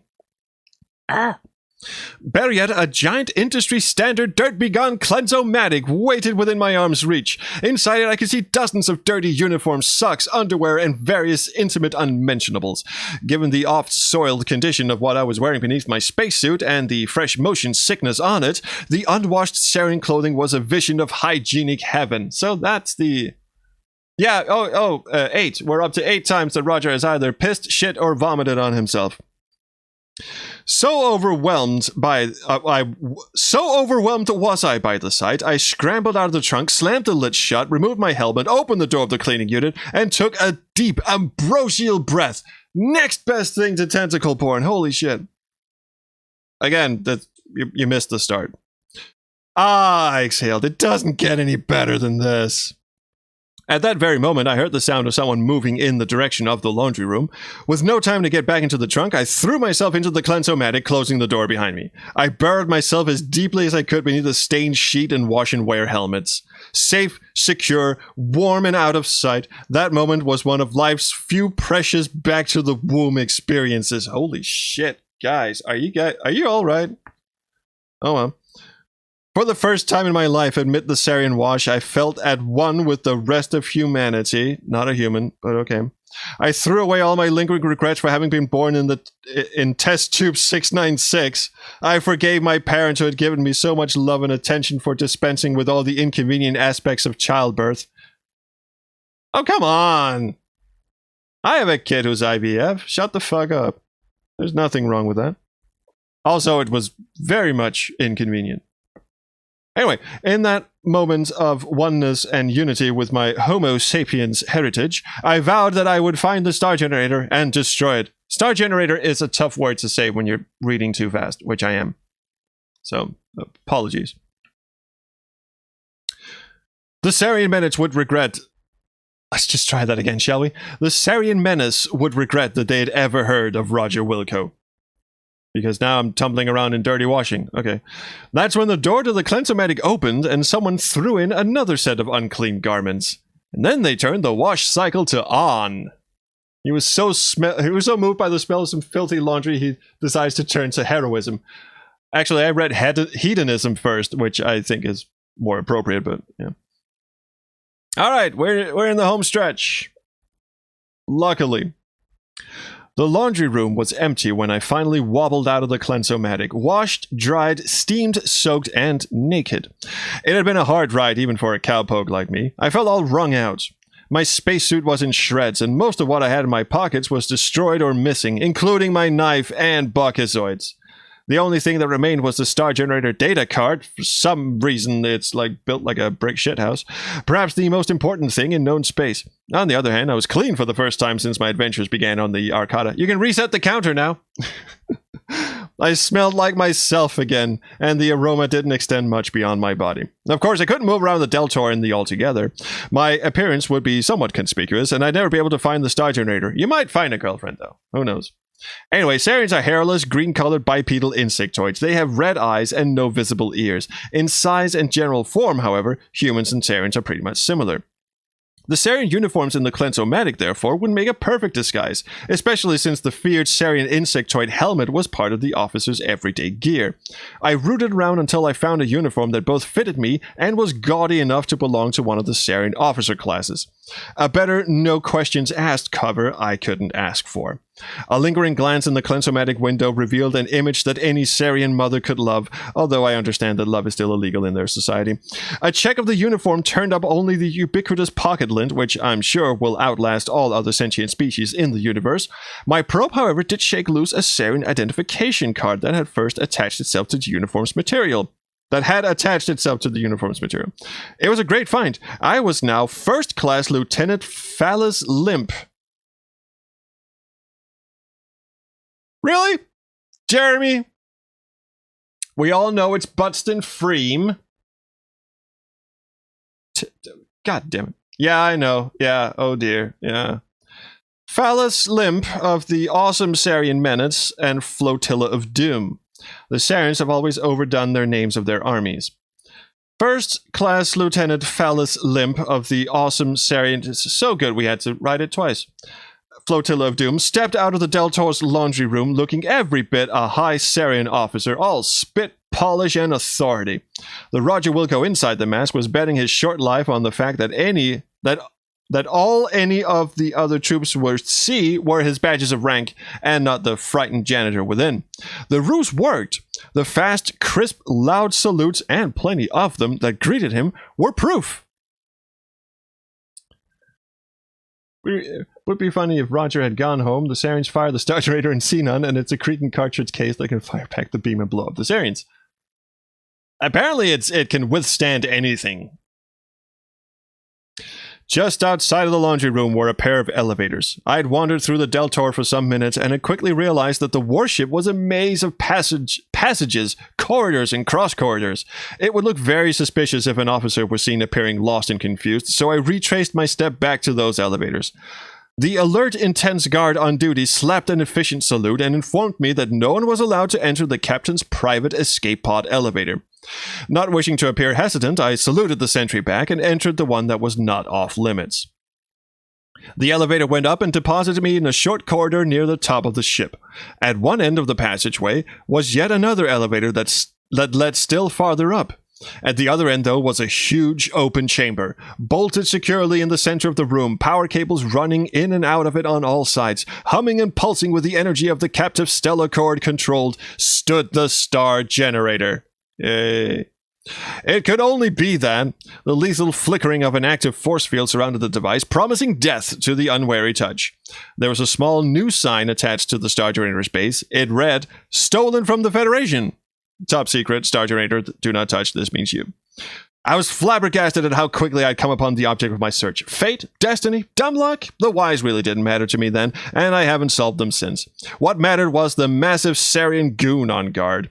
To get to the Star Generator, I had to get through him. Solid and large enough to be a statue, probably iron, the Guardian was of the strong, silent mold. So intent was he at his post, he didn't even salute. I knew better than to challenge him about the slight. What I needed, of course, was some sort of weapon. My raid of the Clensomatic had not turned up any guns or rifles or the like, but then they're not normally part of the wash. I moved away from the Deltor Star Generator room, with a new goal: find a way to distract, incapacitate, or kill the guard. Wow, really? Okay. Whether I lived or died after that, Xenon and the galaxy would be saved. I preferred living. The elevator at the opposite end of the corridor seemed a good place to start as any. I had a good idea of how to get back to the laundry room so I could afford to explore a little more of the ship. A short ride brought me to a corridor directly above the one I had just left. It led off in just one direction with no branches, so I was able to follow it for some distance without getting lost. By now I'd begun to ignore the salutes of the soldiers I would frequently pass, the same as I ignored one of the neatest collection of cleaning droids I'd ever seen. If professional courtesy got the better of me, I was sure to be uncovered. The corridor eventually turned into a suspended walkway, or perhaps a mezzanine if you like obscure words.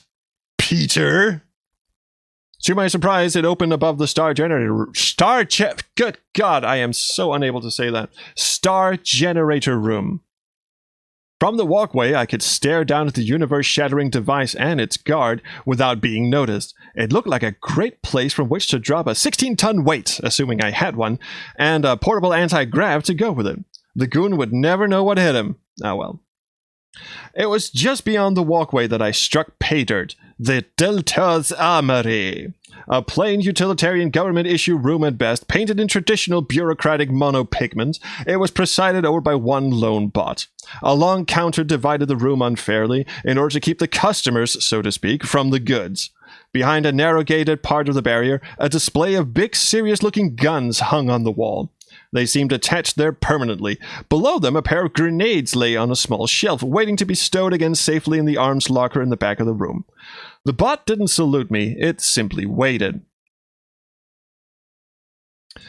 Talking, I knew, would only get me captured or killed. Sarien battle helmets do muffle the wearer's voice, but there was no way I could imitate the Sarien accent. Me neither, buddy.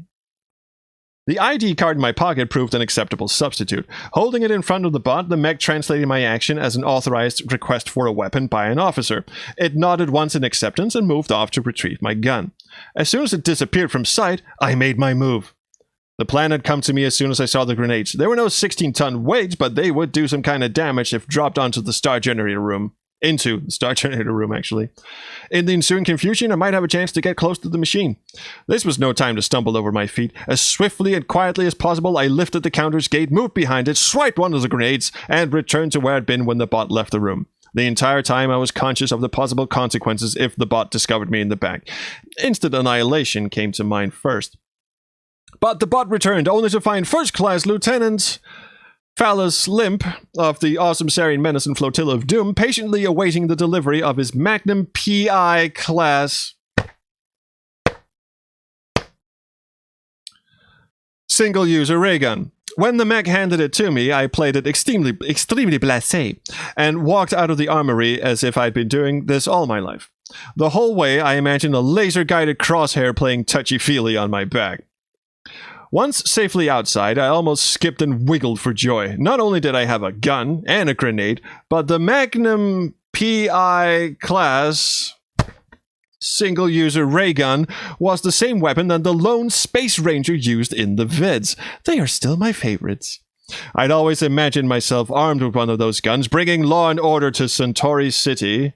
In the end, I would always get the girl and we would ride off into the hyper-void, enjoying the light show while the deer and the antelope played cowpoke songs in the background. You guys are losing it.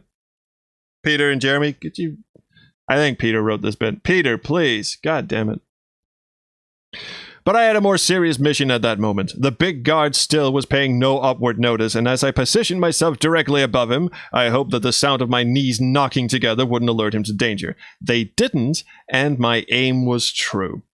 Oh, how often in the past had I dropped my socks straight down to our house-cleaning droid, only to have them land blocks away. How many times had I visited a personal sanitation and elimination unit and walked away having to clean my shoes? Oh, God, the pain. This time, there were no embarrassments. The grenade dropped straight down, bounced off the guard's helmet, and burst into a thick purple cloud of gas at his feet. One choke was the only sound he made before the thump of his body against the deck. No movement came from him, no stirring, no twitches. I had just murdered a person. The way to the star generator was open. I sung that because I started off the sentence wrong. I am a man who often has trouble putting one foot down sequentially after the other. Really. Tangletoes was one of my kinder boyhood nicknames, and he likes to visit me at inopportune times, like when I'm walking through the corridors of a Sarien Star Ripper, and trying to keep an anonymous profile. By the way, the Star Ripper thing is also not canon. What the fuck? It's a ship. I had almost arrived at the elevator that would take me near where the star generator now stood unguarded when something, perhaps a piece of lint or an imaginary line drawn too thick on the deck, made me trip. My momentum was such that the Sarien helmet struck metal first. While this probably saved me from a cut eye or broken nose, it was also enough to jar the helmet loose, sending it spinning away out of reach. Worse yet, it spun right into the recycling bin of a nearby cleaning droid, who merrily gobbled it up just as it had been programmed to do. It took a few moments to get my breath back and the courage to stand. Things had turned from bright to bleak in the time it takes to say, "Have a nice trip, see you next fall." First Class Lieutenant Phallus Limp was now naked from the neck up, and he looked suspiciously like Roger Wilco, not human.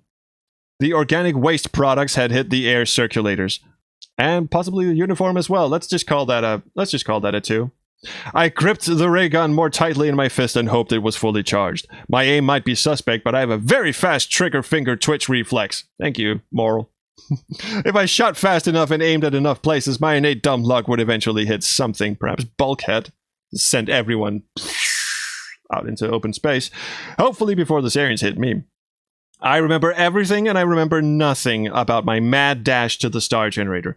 From the instant I stepped off the elevator, I attracted notice the way let's just try that again, shall we? From the instant I stepped off of the elevator, I attracted notice the way a sweet algae and kelp confection does at a picnic. These metaphors, I mean, really. During my tour of duty on the Arcada, I'd often overheard space marines advise each other that if they ever met any Sariens, to shoot first and ask questions later. See, I thought he said there were no weapons on the Arcada. Okay, never mind. Others advised holding fire until you could see the reds of their eyes. I followed both schools of thought and added a third. If it's green and moves, fry it. The next few minutes were filled with the deadly hisses of flame rays, the groans of sizzling Sariens, and my battle cries of Rydam Cowpoke. It's an ancient invocation that I learned by carefully watching vids. Peter. The two green menaces who heard it in that corridor went to their hell with it ringing in their ears. How I hit them, other than by the sheer volume of my shooting, was a miracle. It did seem effective if I shot away from my target, but one Sarien got hers when I shot directly at her. I kept coming back to the idea of dumb luck, however. It's something I've often been told I possess in abundance. The smoke cleared when I finally made it into the star generator chamber. A thorough search of the down guard turned up a remote sapper unit to control the force field surrounding the generator. A quick push of its single button and the field shut down. I moved closer to the star generator, the hope of Xenon, and the Sarien threat to civilization as we know it. A small keypad had been built into its base, but with no indication on it as to its purpose. Sentence. It could only be the self-destruct sequence initiator. Well, obviously. It's not a fruit machine. I will admit I took quite a deep breath before I entered the code that started the countdown.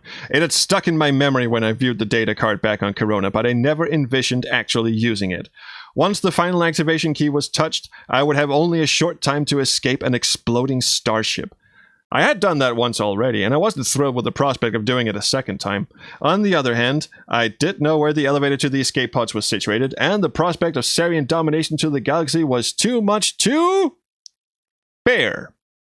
I remembered Jersey and my other friends and comrades on the Arcada who I apparently didn't give a shit about when they exploded. I recalled the unnamed planet that was blasted to infinity with a joyous giggle. My life meant little when counted against their millions. Okay. I pressed the final button. Someone has touched the star generator keypad. We warned you not to. This star generator will self-destruct in 5 minutes. You have been very naughty, sentients. No, all right.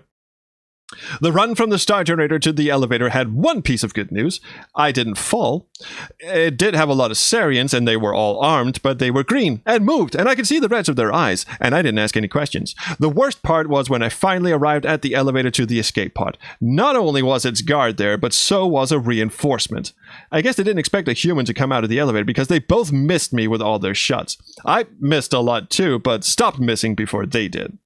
In the back of my head, the countdown continued. I had at best another 3 minutes to either live or flee. The escape elevator, however, lived up to its reputation. Because the self-destruct alert was being broadcast only in the star generator chamber, the Deltor's captain did not yet know about the commotion on board to lead his troops to evacuation.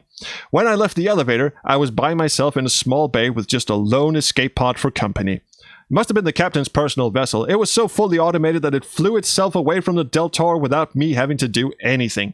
2 minutes later, I became one of the few people to ever have a first-hand view of a Sarien Star Ripper exploding.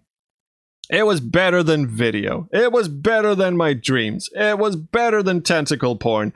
I returned home to Xenon a hero. The Federation president presented me with the highest wartime honor of my profession, the Golden Mop of Xenon. Men and women cheered. Sentients of all species sang and grunted and expectorated my praises. The rest is history. Of course, for those of you reading this, is still the future. Let's keep it that way. No, it isn't! Peter! Will someone back there write a game about what happened to me? Get this to the two guys from Andromeda, please.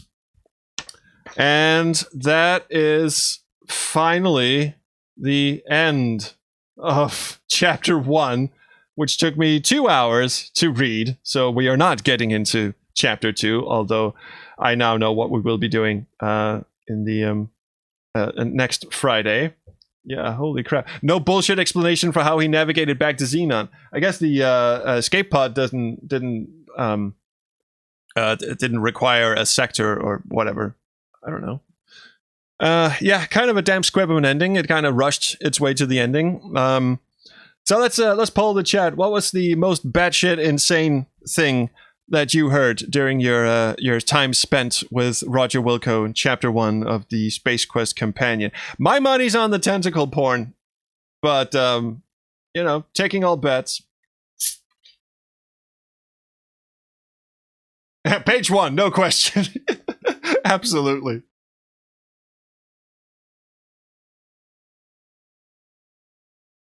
Hello, Tiny Kitsune. You have arrived very late. I'm about to end the stream. But that was a trip and a half. Let's see if Space Quest 2 can get any worse. But in the meantime, some housekeeping.